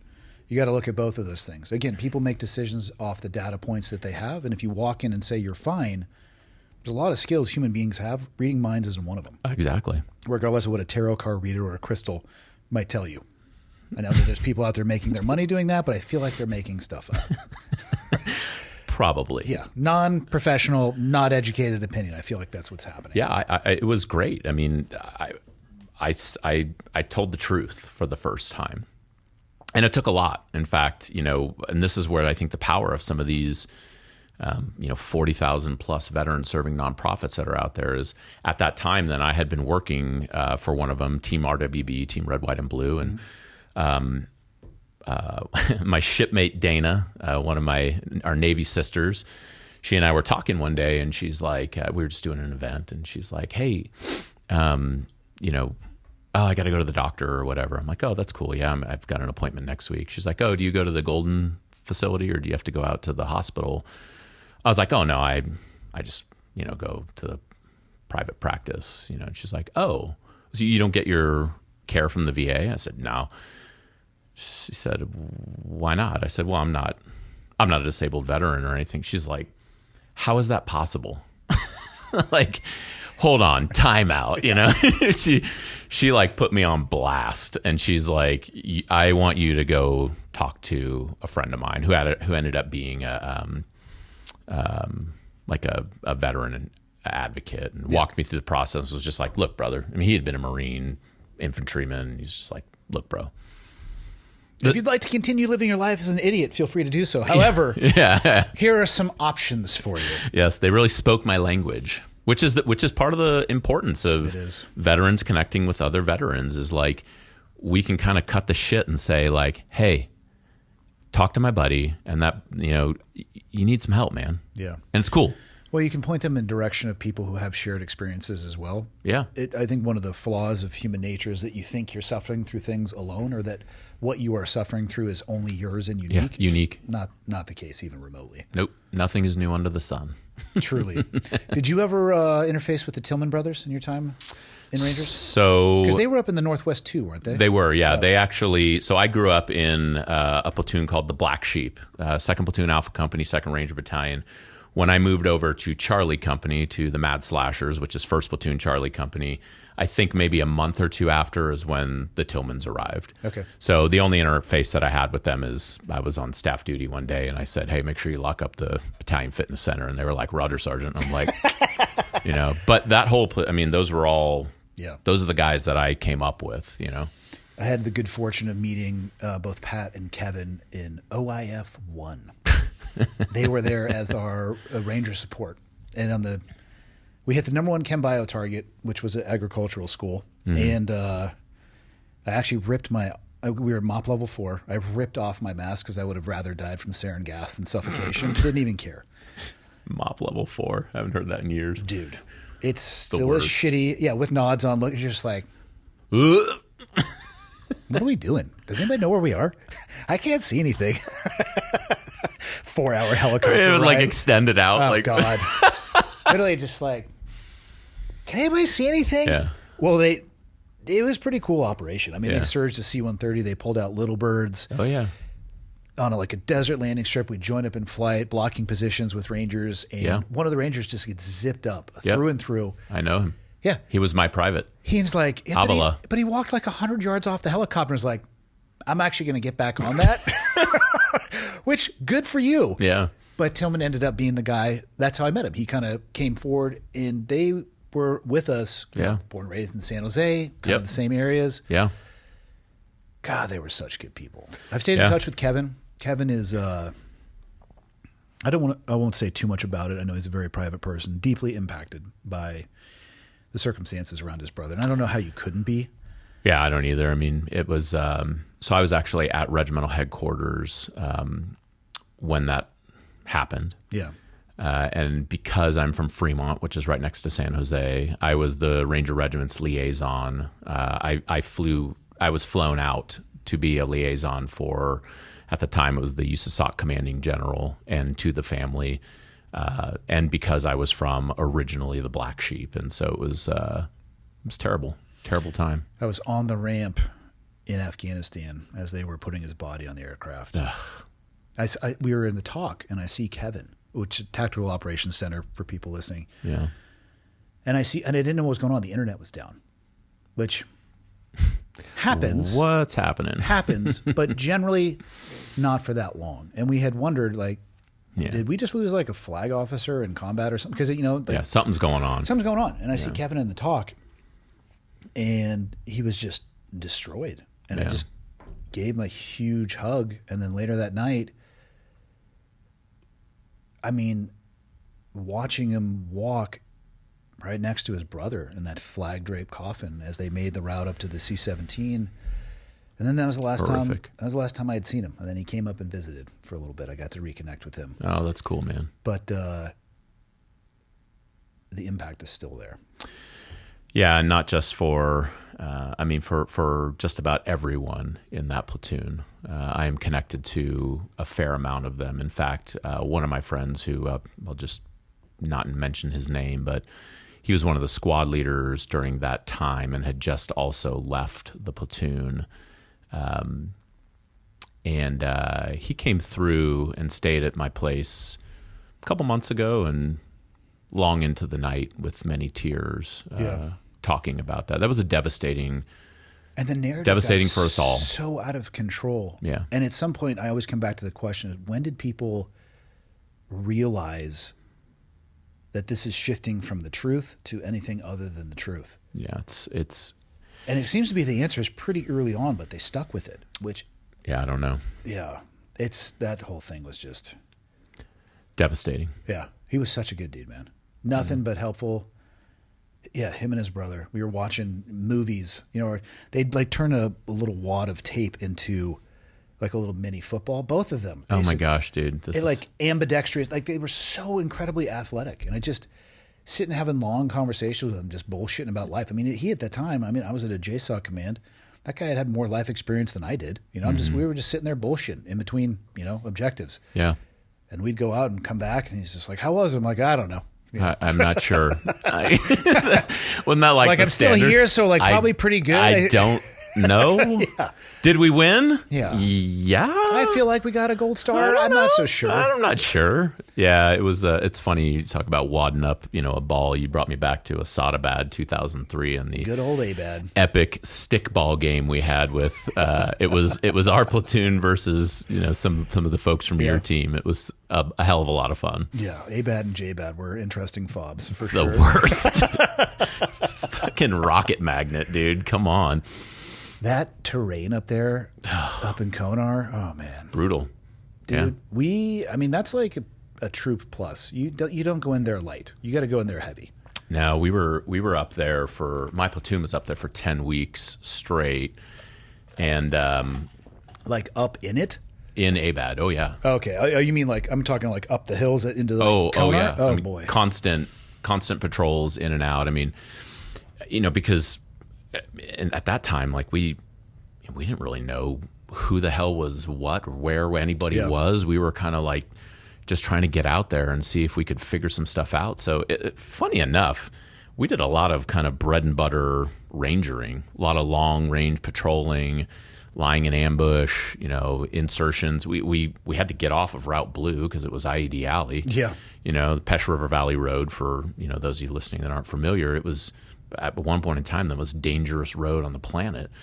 And so we were like, okay, so get off of Route Blue, or if you're going to travel Route Blue, you only do it at nighttime, you know, under nods, all that kind of stuff. And so we would do a lot of those kind of insertions, and I spent a lot of time up in those mountains.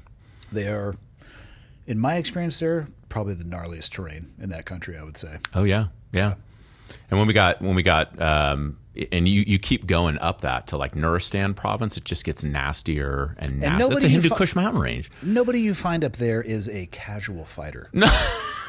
They are there on purpose. Their lunch is packed, their gear has been inspected, and they are ready to partay with a hard A.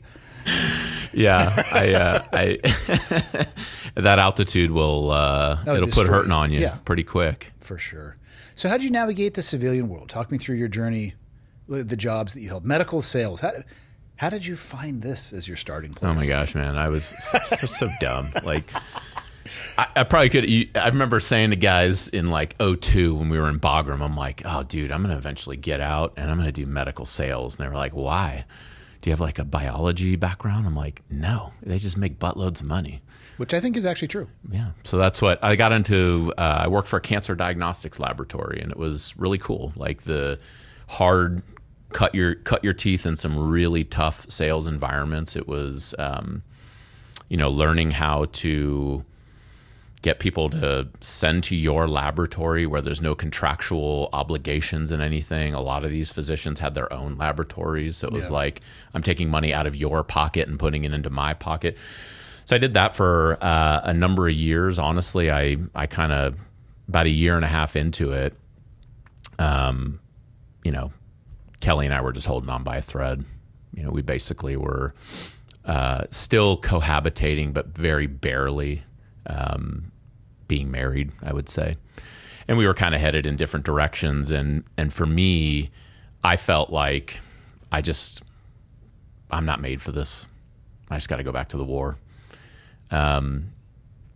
Which I didn't want to, it's what you knew though. But it's what I knew, right? It was easier for me to face the war than face my family. And I went through a 3-letter agency's recruiting pipeline for their, specialty team, and got to the end of that, and in the very end of this thing, and I'm like, it's game on. This is great. And they had me do like a polygraph test.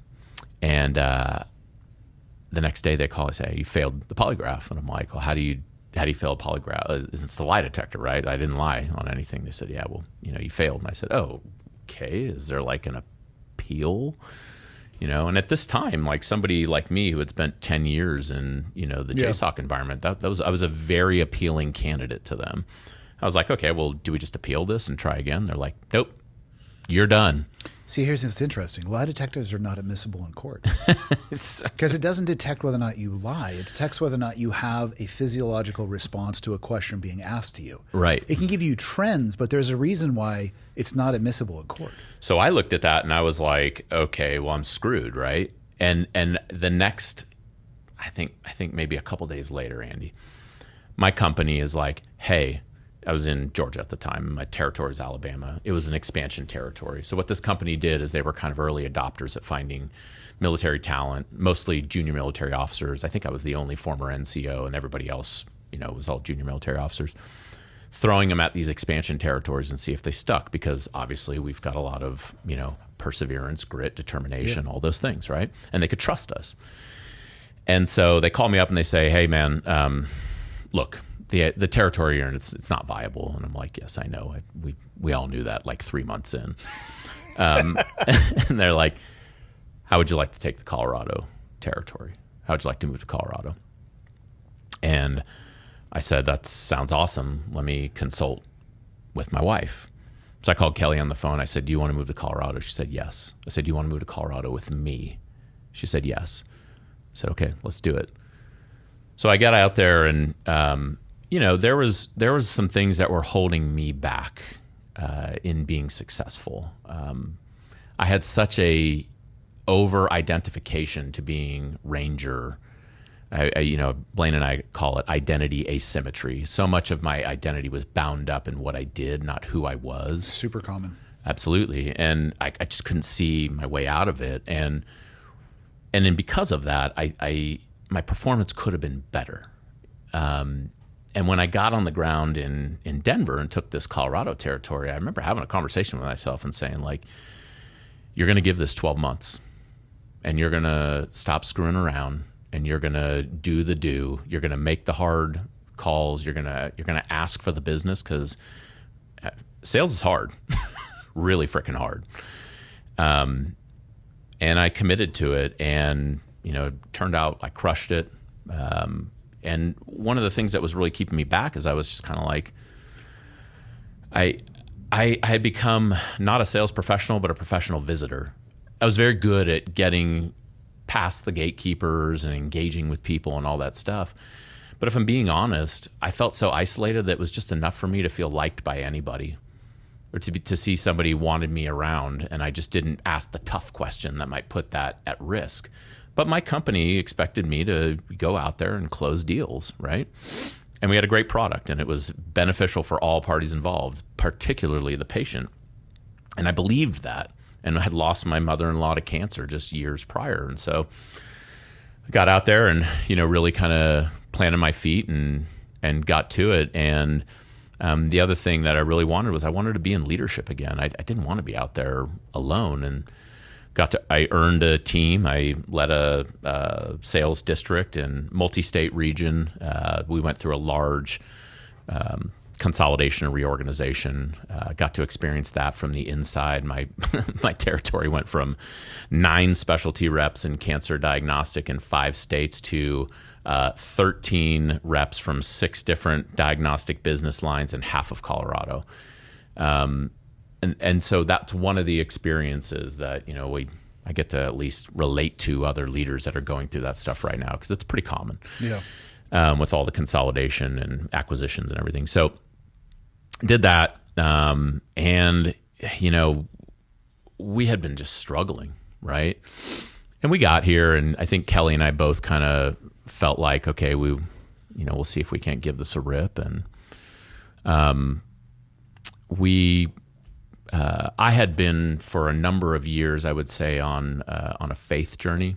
I was kind of asking the question, like, why is it that when I feel like I'm about to die in Afghanistan, I'm crying out to God to save me, but I don't ever acknowledge him otherwise? Like, I better wrestle with that. Mm-hmm. And so I had done a lot in that regard. And somebody asked us if we'd like to go to church. And, I didn't grow up in that kind of environment. And so we went, and we were like, oh, okay, that's interesting. And we went the next weekend and the next weekend and the next weekend. And, Kelly and I both came to a relationship with Jesus. And, I think that was I know it was a key turning point in our lives, because in that moment it was like everything had changed and yet nothing had changed. Like, we still had the same shit to deal with. We still had the same problems. But I think we started to work at it a little bit more and a little bit more. And we did whatever was offered, we did it. They were like, yeah, you guys should try this thing called a life group. And we're like, okay, cool, let's do that. Yeah, you guys should try this thing called financial peace. And, okay, cool, we'll try that. Try this, try that. And things got better. And we were working through things. In that time period, I told you Blayne has a knack for getting me into things. So Blayne and I actually met at that healthcare company. So it was Quest Diagnostics. We met at Quest Diagnostics. I got in there in 2009. He got there in 2010. And, we're kind of like Green Beret, Ranger, like, these are my people. Yep. Linked up. It was great. And he had left in, I think, 2012 or 2013 and became the first employee of Team Red, White, and Blue. Well, I had just kind of come to a Christian faith, and I was kind of just doing some different stuff. Things were going really well at work, but I kind of felt like, I don't know that I'm where I'm supposed to be anymore. I'm not really sure what I'm supposed to do, but I'm open. Blayne calls me. I hadn't spoken to him for months, and he's like, hey, man, we think we're onto something here, and we really need somebody to do revenue development and provide some executive level leadership. Like, what do you think? And I'm like, dude, I don't know anything about nonprofits. He's like, yeah, I think you're going to be okay. Let's, give it a rip and, think about it. So Kel and I, we prayed about it. We talked about it. And I just felt like it was the right move. Took a 60% pay cut, started the job. And when I got there at Team Red, White, and Blue, I think we were somewhere around like 30,000 members, and we might've been in like 30 cities. And then it was amazing, man. Like, I got to take the passion that I felt for service. I mean, remember, I wanted to be a soldier since I had memories. And I didn't think that my story was going to end with me not being a soldier. I kind of just thought I would go out as a soldier in some way, shape, or form. And when I didn't... It was very Lieutenant Dan. Yeah, totally, dude. Totally. Yeah. The jokes, yeah. Let's take an interlude for ribs on that. Do you understand that reference? Good reference? Yes, I do. Okay. Yeah, 9 out of 10 he doesn't get. Exactly. Yeah, Forrest Gump is probably in your everybody's seen that. Everybody's seen, just saying. It's good. It's a classic. But You'd be shocked at what he doesn't get. Yeah. You just get ribbed the whole time. I'm just trying to... yeah. We're just including you. We're making sure you're here with us. I tell him that I'm forging him into the weapon that I know he can be. Yeah. Can't wait till we do that gig in Chicago. Oh, God. So Team Red, White, and Blue, what do they do? They help enrich the lives of America's veterans by connecting them to their community through physical and social activity. So I did that for, I think I started there in 2014, maybe. Blayne and I both left around the same time. He was the executive director. I was director of development. By the time we left, we were doing like $9 million a year. We had 150,000 members, conducting 50,000 events a year, 211 locations. We had built strategic partnerships with Nike, Walmart, Microsoft. A lot of great people that just really cared about looking at the problem set in different ways. Because when we got out, it was like, yeah, it's kind of like a couple key things, education, homelessness, jobs, maybe some mental health stuff or addiction kind of stuff. And you looked at somebody like me and it was like, well, you check all the boxes. You're fine. This guy's got you got your college done. You have a job. You have a house. What's the problem? And the problem was I was like dying on the inside. Yeah. And so we built, we didn't start the organization. A guy named Mike Irwin started it, but Blayne was the first employee, like I said. And with an incredible team of people, we just built this movement where we were, helping vets not just reconnect to other vets in their community, but connect to their community. We were inclusive by design. So we had civilians as part of the membership base because our argument was like, what good is it? You can't we represent 7% of the U.S. population. You can't reintegrate if the only people that you're talking to are veterans. And that's not even productive anyways.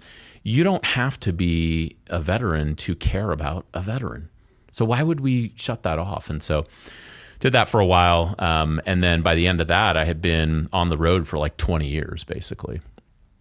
And, Kelly and I had kind of one of those what are we doing, kind of things. And it was like, I think it's probably time to get off the road.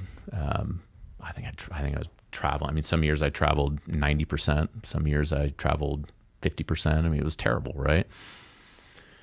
And so I took a job at Colorado's oldest nonprofit. I was the chief advancement officer of the Tennyson Center for Children, which deals in the child welfare space. So severely abused, neglected kids, residential facility, community-based care, school setting, all this kind of stuff. And at the same time, our church was like, hey, what do you guys think about helping us start a marriage ministry? And we're like, oh, yeah, of course, we're fantastic. Well, whatever. And so we go down and do this training. And it was in Dallas, a church in Dallas called Watermark does this program called Reengage. And the thrust of it all is basically, stop managing your reputation, cut the shit and tell the real story. And, maybe we can kind of reengage from there. Maybe we can grow from there. And that's what happened. In 2018, Kelly and I sat down with each other and told each other the real story. And we laid out a lot of the damage that we had done to each other, to ourselves.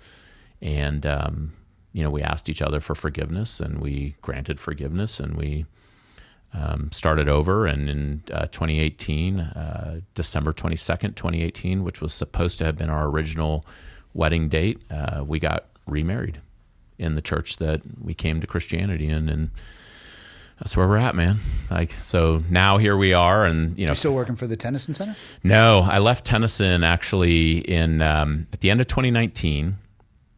Again, kind of felt like, I'm not supposed to be here anymore. I actually left. I had no plan. I felt God put on my heart to apply to Denver Seminary, and I did. And so I started a Master's of Divinity with an emphasis in leadership at Denver Seminary. And Blayne and I have a mutual friend named Caroline who kept saying like, hey, what's the last time you talked to each other? You guys should really talk to each other, because we had kind of both gone our separate ways. Which is not that uncommon for guys, for clarity. We totally. talk less than women. Totally. Take it easy, ladies. Yeah, I mean, pick up the phone. It's like, hey. Yeah, I haven't talked to you in 10 years. In 6 minutes, we're up to speed. Yeah, exactly. Done. Yeah. What do you want to do next weekend? Cool, later. Yeah, right. Talk to you in 6 years.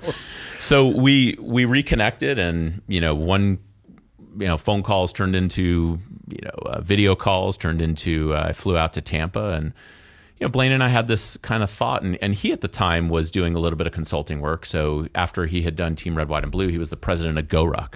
Yep. And most people would know them for backpacks. Yep. If you're not familiar, that's they do some shoes and stuff, but we'll call it backpacks. Yeah, great backpack, right? Yeah. Great stuff. And then he had been doing some consulting, and he said, I'm going to get out of this game pretty much because I'd rather just work in a team. I just hate being out here kind of alone. But if you're interested, I'll give you all my notes or whatever, because I was like, maybe I'll do some consulting. I've got something to offer.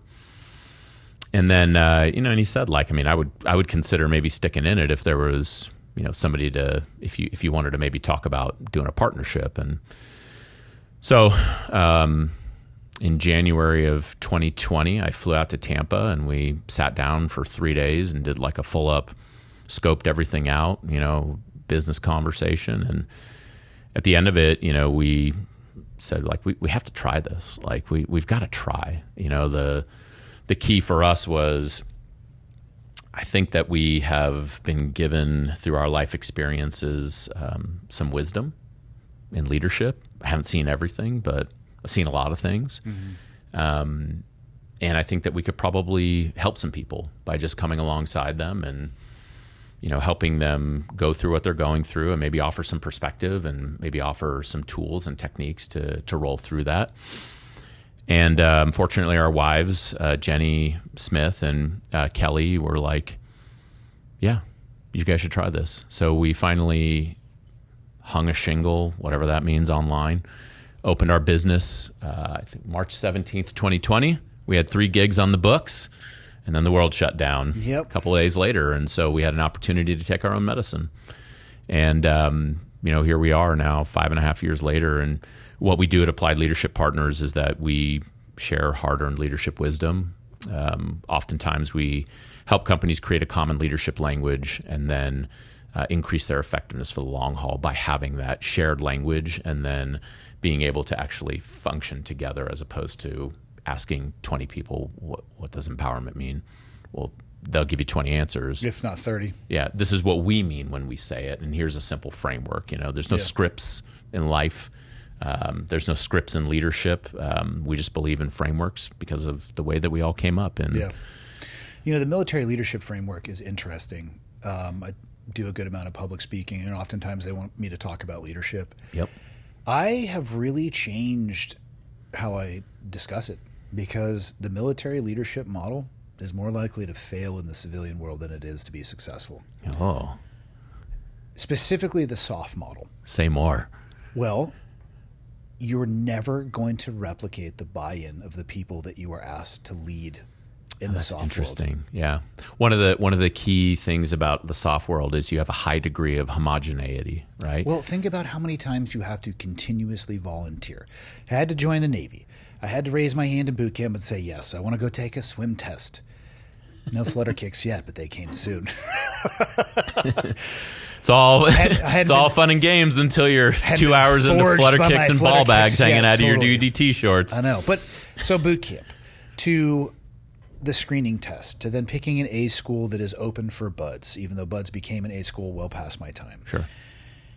Going to A school, training for buds, getting to buds, taking the test necessary to class up for your first class, making your way through that, getting to your first team and you're still a new guy, going through an additional 6-month training pipeline to get your trident. Then you're a new guy in your platoon and going through your schools.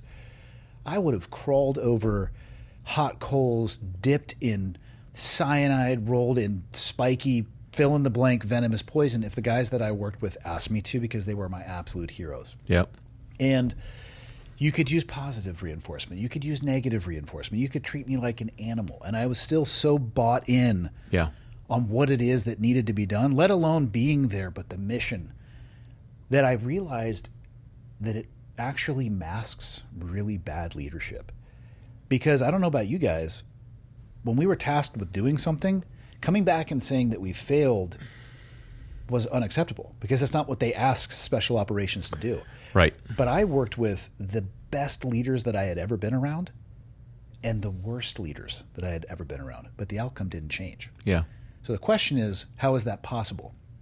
And the reason is the people that were there were so bought in that they covered for the bad leader. We were successful in spite of that person, not because of them.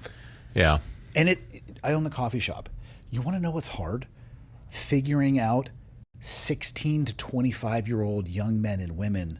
If I were to treat them like a SEAL platoon, I would have 0 employees. Yep. They all have a different language. They have a different motivation. They have reasons for being there. For some of them, they're just passing through. And I had to tell people, like, work here for 6 months or work here for a year. I don't care. I know that throwing coffee across the counter is not a vocation for most people.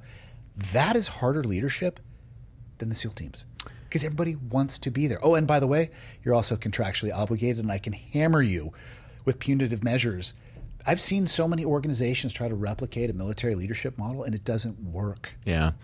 I think that one of the things that we really try to emphasize, because I agree with you, and because we've seen it, right? I've led in a Fortune 500 company. You know, I've led in a social impact organization. You want to really test your chops in leadership, lead a mostly volunteer force. You know, we had some of that. Yeah, try some of that, right? Well, here's the thing. If military service and leadership was enough, we would never see people who served in the military fail in a leadership role. But you do all the time. But you do all the time. Why? Because they, and that's the question. Because they're so anchored to that way. And the key is not to try to force the round peg of military leadership into the square hole of the civilian population. The key is to figure out, what can how can I relate this? Yes. What are some things that I can bring forward so that they are relatable? You know, for example, you just talked about purpose, right? Okay. Look, everybody who shows up to Coal Range wants to be a ranger, right? I trust that everyone who showed up in Buds wants to be a SEAL, but not everybody has to be. Not everybody needs to be. I hope they show up for that, because they're galactically lost. Well, but I saw this, and I'm sure you saw it too when you were an instructor as well, is like the difference between the people who are standing in formation at the end and everybody else was purpose. They had a purpose. They had a reason, not why they wanted to, but why they had to. Absolutely had to be a Ranger, have to be a SEAL, have to be a Green Beret, all of that stuff. So that's that purpose, right? So you try to take that out into a coffee shop with 16 to 25-year-olds. What are you going to have them do? Flutter kicks in the back room? That's ridiculous. You're going to try to pitch that to our management staff. Actually, there was a hard no, hard pass. They asked me what a flutter kick was, and it's like, you guys are not my people. Forget it. I'm leaving. You don't deserve my presence. But you try to. But that wasn't the point. The point was, what's the purpose though? Well, why are you working, in this coffee shop? What are some of your desires? What are some of your hopes and dreams? Where are you trying to get to in life? They all have different answers. And they all have different answers. They're all completely valid. And the key here is not to try to smash everyone into this homogenous paradigm. The key is to say okay, cool. How can I help you get where you're trying to go? Mm-hmm. Right? And if that means that you're with us for 6 months, awesome. We're going to invest in you for as long as you're willing to invest in us. If that means you're with us for 6 years, great. As long as you're in, we want you in. Yep. And I think that's kind of the key. And we try to share often the fact that, look, we have some stories in this book. They're military stories. We don't tell military stories for the sake of it. If we're being honest, we don't really love telling them unless there's a point. And if the point is that through us sharing something that we where we learn perseverance, if we can use that to open up a new window into an old truth for you, person, whoever is out there navigating through what you're trying to navigate through, we'll do it. Well, that's the difference between entertainment and education. That's right. Yeah. And that's why I don't need to embellish anything. There's nothing to embellish. I'm just going to tell you what happened. I'm going to tell you what I felt like. I'm going to tell you how I felt like a total failure. I'm going to tell you how I screwed. Far more often we talk about how we talk about how we screwed things up. Those are my favorite stories. Yeah. People will say, "Tell me about something that happened when you were in the military." I'm like, "Oh, I got one for you." Yeah. Like, have you ever seen the movie Navy SEALs? Because strap in, it's not like that at all. There's this one time where I lost everything I was supposed to have with me on target and had to go back and fire. Oh my gosh. Talk about, dude, this is like insanity. I had like this. They're like, "Do you want to hear about anxiety?" Yeah. Pretend for a moment that you lost the Kick 13 for 4 days. Yeah. And you thought you had lost all the crypto that was going to destroy your career, and then you just realize it's in your backpack. Yeah. Yeah. How about go up to your command after coming off of the bird on the flight line and saying, "We gave you a false up. We actually dropped a sidearm on the objective." Yes. Yes. That's what I'm talking about. Yeah. We screwed up. Yeah. Right. Or, I tell a story about driving down Route Blue, and long story short is that we had a vehicle roll over, and it never had to happen. And the reason it happened is because I, like an ass, just chucked a pair of nods at an attachment and said, just drive behind this one. Went over the side. And guess who was responsible for certifying the platoon in driving under nods? You know the answer to that question. Me, right? And so, like, I use that illustration to talk about, like, look, man, there's a cost of inaction when we don't have those difficult conversations within our teams that we know that we need to have. I know it sucks. I get it. There's a reason we call them difficult conversations, because they're difficult. Yeah. But that's where the growth comes from. And right. Again, the perseverance. Absolutely. Yeah. Yeah, it's, God. There's lessons to be learned from positive and negative experiences. I find it, and I view that through the lens of leadership too. Really good leaders, the best ones that I've ever been around, it's actually harder for me to describe what it is that they're doing so well. But the train wreck, I'm like, stand by, get a piece of paper out. Let me just tell you why this person sucks. It's so much easier. The train wreck is easier to reverse engineer. The best leaders I've ever worked for, I've actually had to sit and think deeply, like, okay, how did they do that? What exactly were they doing that makes me feel the way that I do about their leadership? It's tougher. Well, and it's because it's the nuance, right? Yeah. We say it all the time, like, people aren't math problems. People are people. You can't just drop in, discrete values and get the same result every single time. The reason it's hard to pin down, like, what was it about that leader that, taught me so much? It's like, well, when I really think about it, like, this was a real human to human interaction. And a lot blossomed from that. Yeah. But investing in that relationship is so often where it really begins, in building that trust. Like, you can get nowhere without that kind of trust. And you really have to work at it. You can't just slap the table and say, we trust each other. Yep.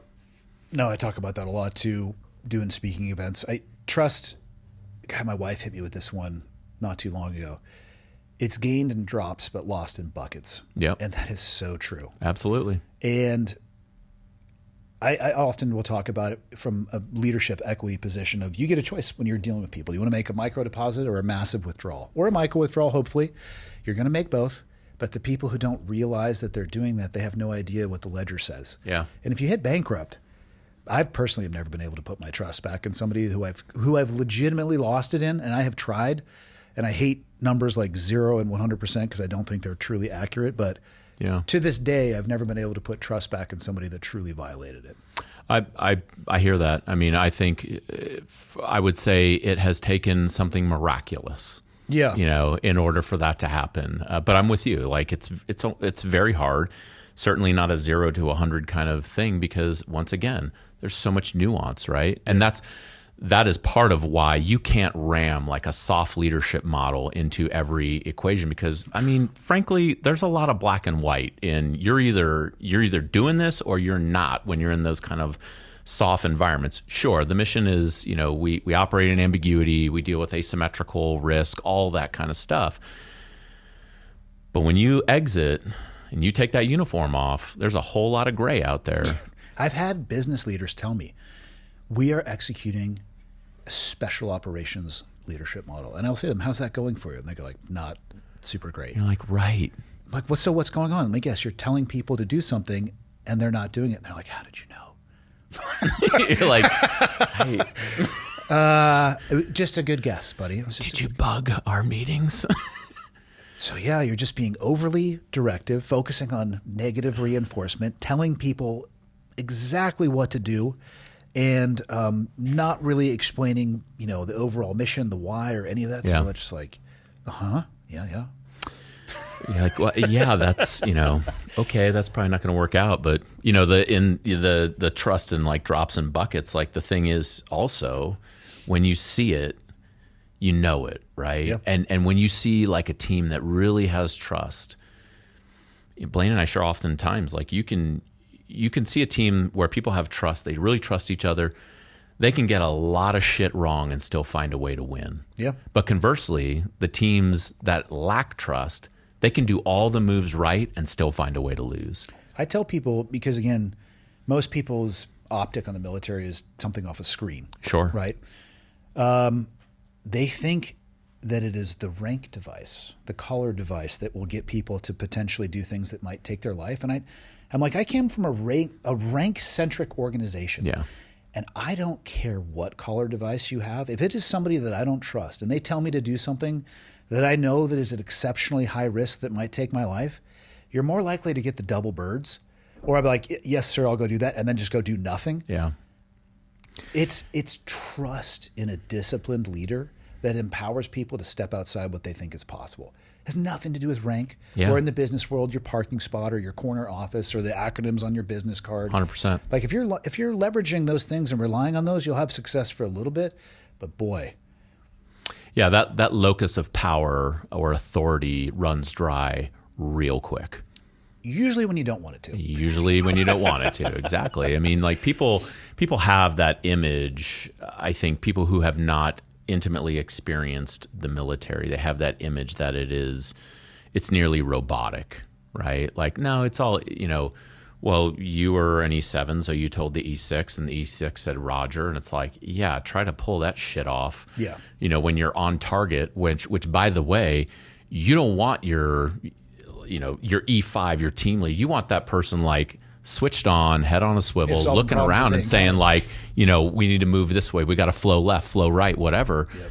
But they don't see that because it's all this movie vision. And so I tell people all the time, like, look, none of us are in a movie. Like I have no script where I'm going to say something and then Andy's going to say the next thing. And if, we get it wrong, then Mike will recock us and say, no, you guys got that part wrong. Let's redo that. Let's redo that one, right? This is real life, full contact life, right? Yeah.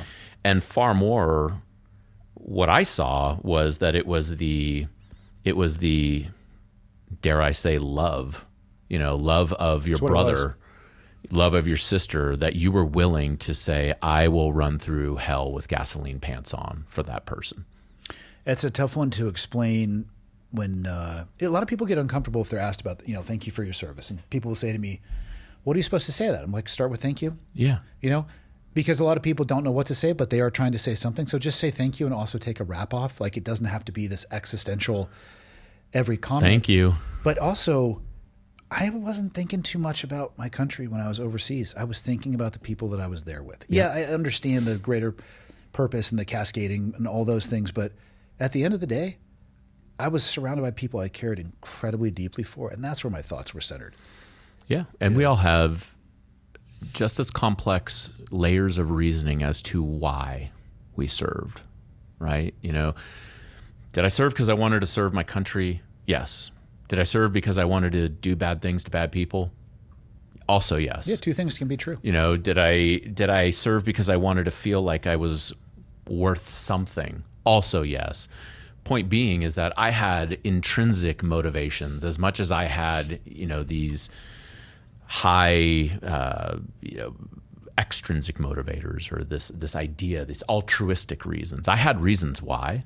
I trust you did. I trust everybody did. And so it's not so black and white, but I appreciate the point that you're making here, because I see it all the time. You know, I worked with thousands of veterans, and I see that, you know, thank you for your service, and it's just like, oh, you know, 1,000-meter stare, and you know, it's like, okay, like what are you doing, man? You know, don't thank me for my. It's like, stop it, dude. Like, you're just building a wall. Why don't you use your story to build a bridge? Like, these people are just trying to understand. It's not their fault that, you know, they don't understand, but they're trying to. Yeah, and you're sitting what's there the being, problem? You're sitting there being a dick. You're just being a dick. Yeah, right. You know, and that, you know, whenever I've had so many civilians say to me, "What do I say?" Because I've had experiences. I've had an experience where a veteran like took exception to that. They didn't appreciate it, and I just usually say, "Well, I would just keep doing what you're doing. That guy was probably a dick." 100%. Yeah, I mean, and by the way, I appreciate it. Thank you for that. You know, how about appreciate that? My name is Brandon. What's your name? Get to know somebody. Just say thanks. Yeah. You know, what I just say is, like, you'll say, "You're welcome." 98% of it was awesome, and 2% of it really sucked. Yeah, happy to be on this side. Totally. Yeah, it doesn't have to be that big of a deal. I love it. It's not an existential thing, man. Just say thanks. Yeah. Yeah. What do you do with a master's in divinity? Oh man, I get mastered by the divine. Good question. Ooh, you could take that in a lot of different directions. It's about to get weird. Yeah. No, I mean, do you go into the clergy? Do you work at a church? Like, what is? So I'm a little bit odd Okay. for a guy with an MDiv, frankly. So when I went to Denver Seminary, I sat down with a gentleman named Tim Kohler. He's the chair of the leadership department, PhD, rock solid dude. And you know, I said, like, look, I'm not in clergy, and I don't think that that's where I'm being called to be in. I don't really know what I'm being called to be in, but I feel like this is a good fit for me. I said, you know, what do you think, you know, with my background and who I am? And you know, he said, I think that biblical leadership stands up to anything that life can throw at it. And I think that what I would like to do is see if we can equip people to go out and lead like Jesus did in the world with love. I said, okay, well, I think I might be your guy then, because I'm a little bit different in this regard. And so very rigorous program, 3.5 years, deep theology, also just as deep in the social sciences, psychology, in leadership context and theory. And I think that what I do with it is basically what I do every day is it's all, like I said, nothing's new under the sun. The wisdom is there. You know, Blayne and I talk about this often. You know, there are certain things that are kind of the big T truths in life. I think you can find a lot of that will help you to navigate adversity, help you navigate leadership complexity, help you navigate life. And so feeling grounded in the theological text. I also happen to have a sociology degree. I'm an accidental sociologist. That was the fastest degree I could get to get out of the Army. Turns out it actually connected really well with who I am. I support it, though. I pick things that way, too. Yeah. I'm sorry, what's the fastest to completion? Not interested in what it actually is. I said, what's the fastest to complete? How many credits is that? And how 20. much? I'm in. Yeah. Don't you want it? No, I don't. Just So I mean, that's really what it is just taking that wisdom and taking it out into the world in whatever context I get invited to. And we have this amazing opportunity to work with people. We're industry agnostic, so we work with people in manufacturing, we work with companies, we work with multinational corporations, Fortune 100 companies. Isn't it shocking how similar they are? 100%. Why? Because some of those big T truths, it's all leadership is leadership. We're man. dealing with people. Just people. Yeah. Right, exactly. Well, for one, I know that I'm an idiot and resoundingly not unique.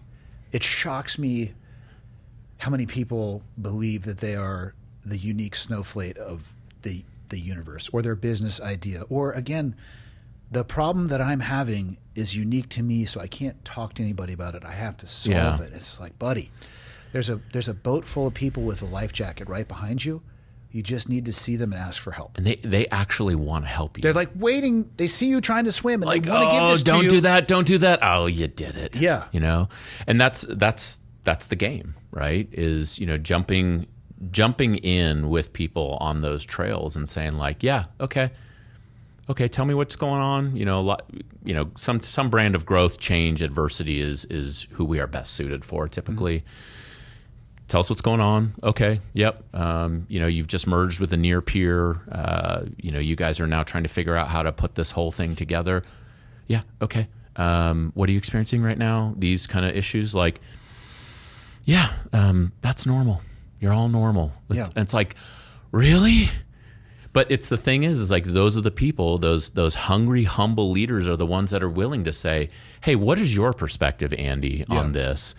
It's the people who think that they're that unique snowflake who are just going to keep trying to push that same boulder up the hill and keep getting rolled over by it and smashed. And you're like, bro, like, just move out of the way and maybe like get a little bit of help in there. And so that's basically our whole practice in a nutshell. And, you know, after working through, you know, the way the book came about was that we kept seeing it over and over and over again, and we started to relate it to some of the things that we had experienced, whether it was, you know, leading in combat or going through assessment and selection or getting out of the military or, you know, starting over with a family, all of these things. Like, this is real life stuff. And if we could equate that, you know, if we could maybe illustrate it in a way that can help other people navigate through it, that will help them maybe see themselves on what Blayne and I often call the ridgeline of adversity, right? Extend the time horizon, take a look at where you're at. You know, you could be in a rock slide. Everything just came out from underneath you, and you don't know what that could be. The loss of a key leader in the organization. It could be, you know, rate changes. It could be a number of things. You know, could be COVID. You know, now I can't see. I depend on face-to-face, business-to-business engagement. I cannot see my clients now. Okay, that's a rock slide. Let's stabilize.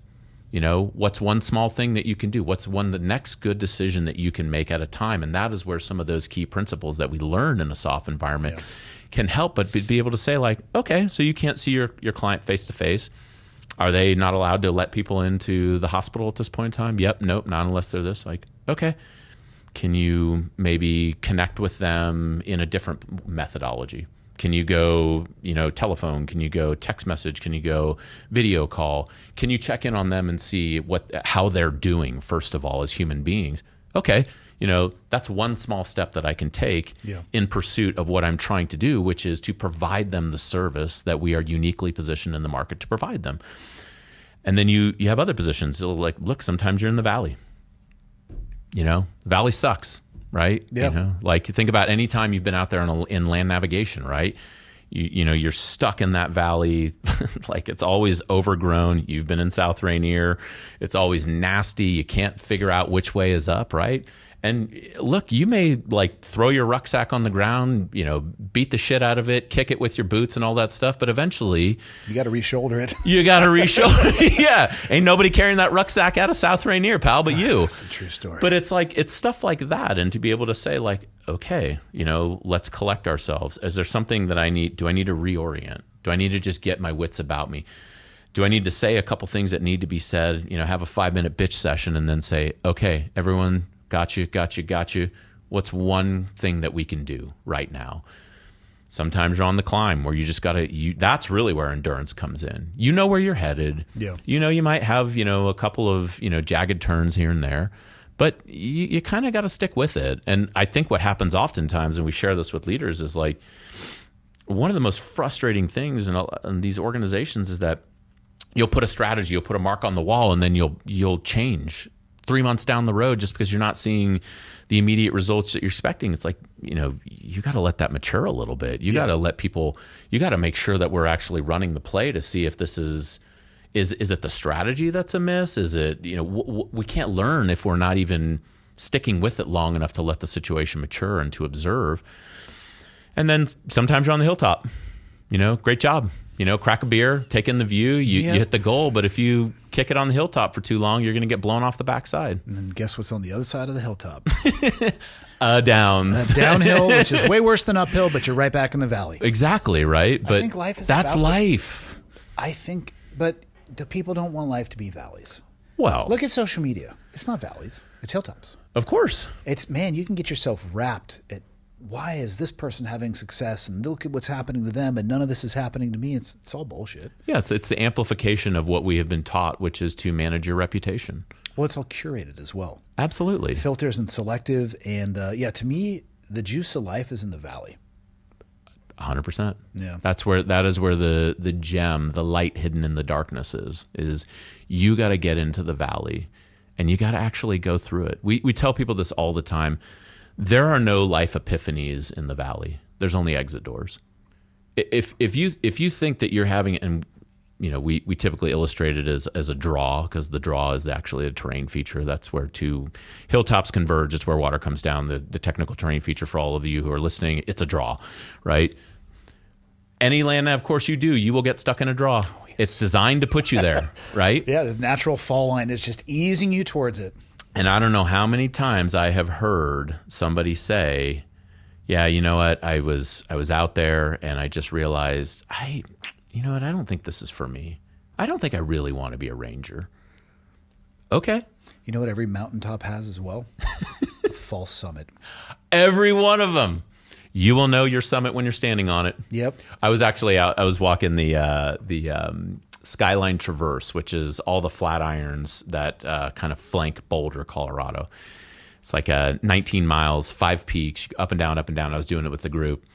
And we were on like the last one, and we were just chopping it up, this guy that I had just met. And he's like, do you think that's our hilltop? And I was like no. Hey, buddy, first off, put that out of your mind. Because like you said, you'll know it when you're standing on it. That's what I said. You'll know it when you're standing on it. I was like, no. The false summit will crush people. Absolutely. Well, that is part of false finish lines. The human brain craves certainty. It craves pattern because we are otherwise in an unpredictable world.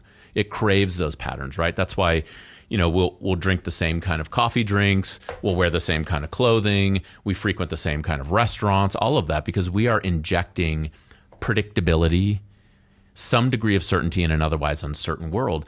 And when the veneer of that gets ripped off and you are confronted with the true uncertainty of life, that's when you're in that valley and you really got to make those choices. That's what we saw with a lot of people and what we still see, right? Like, look, I get it. Maybe you've had 11 quarters in a row of growth and now all of a sudden you didn't grow. Yeah. What happened? Oh, well, now we can look back and see all the things that we just glossed over and knew that we should have addressed because we've actually had that pattern has now been ripped off, that certainty. And that's maybe uber meta from a macro perspective, but it happens all the time in real life. Yeah. You expected something to go one way, it didn't go that way. What do you do? Well, I mean, this is when the uncertainty of life will hit you. Change, uncertainty, accept it, accept what you can control, accept what you can't control, accept what you can influence, right? Got to start making some choices then.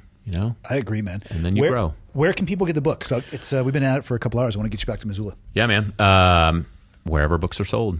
Is there sometimes authors have a particular portal that is more beneficial to them? Does it matter to you guys? Not really. I mean, you can go to perseverancebook.com. And if you like getting on Amazon, Barnes & Noble, wherever you like to get it, you can get it there. Okay. But please pick up the book. Please check it out. Do us a solid. Give us a rating on Amazon. Yeah, that stuff helps. Do a 5-star one. That would be super cool. Are you guys going to do another book? Yes. I'm considering a second one. It's called When Things Get Difficult, Consider Quitting. Oh my gosh, Blayne and I just recorded a podcast about this.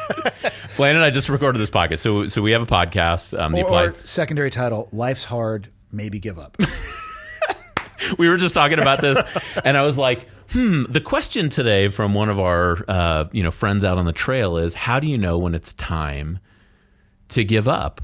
Today. The answer is today. It's right now. Have you considered quitting? So Blayne, does it look like it's going to get harder right now? Then? Andy, we're like 5 minutes into this conversation, and I keep like saying like, well, when you think about like maybe diverting or pulling off of an objective, and Blayne's like, say it, it's quit. You can't even say it. You won't even say it. I'm like, I can. I'm alert. I'm like, so if you're gonna quit, if you're gonna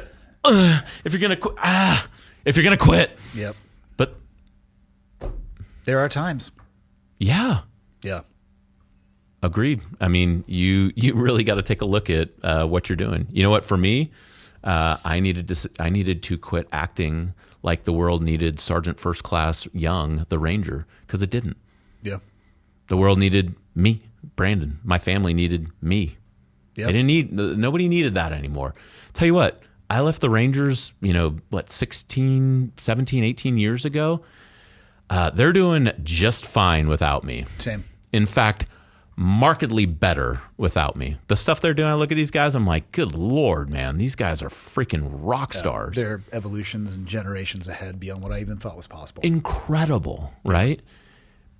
Sometimes you gotta take a step back. And sometimes you gotta take a step down. And going down isn't going backwards. Yep. I agree. Well, cool, man. Let's get you out of here. Let's get you back to Missoula. When do you guys do your speaking engagement? Tomorrow. Okay. What do you guys got planned while you're in town? In Missoula or here? Missoula. Well, you might head up to GMP. I might go up there, dude. I would recommend. So it's past the time they'll let you in without a like a slot. Michael, what do they call it? The lottery? What do you need? Reservation. Permit? In GMP, like you have to get on in the morning. I've got that. I've got that card, the America the Beautiful card, veteran card. So hopefully they let me in. But I think I'm going to go check it out and then jam back down and work with Jake Harriman and the good people at More Perfect Union. So it's going to be good. Thanks for having me, man. Before you leave, you got to sign the book. That's the last thing. Oh, okay. Cool. Done.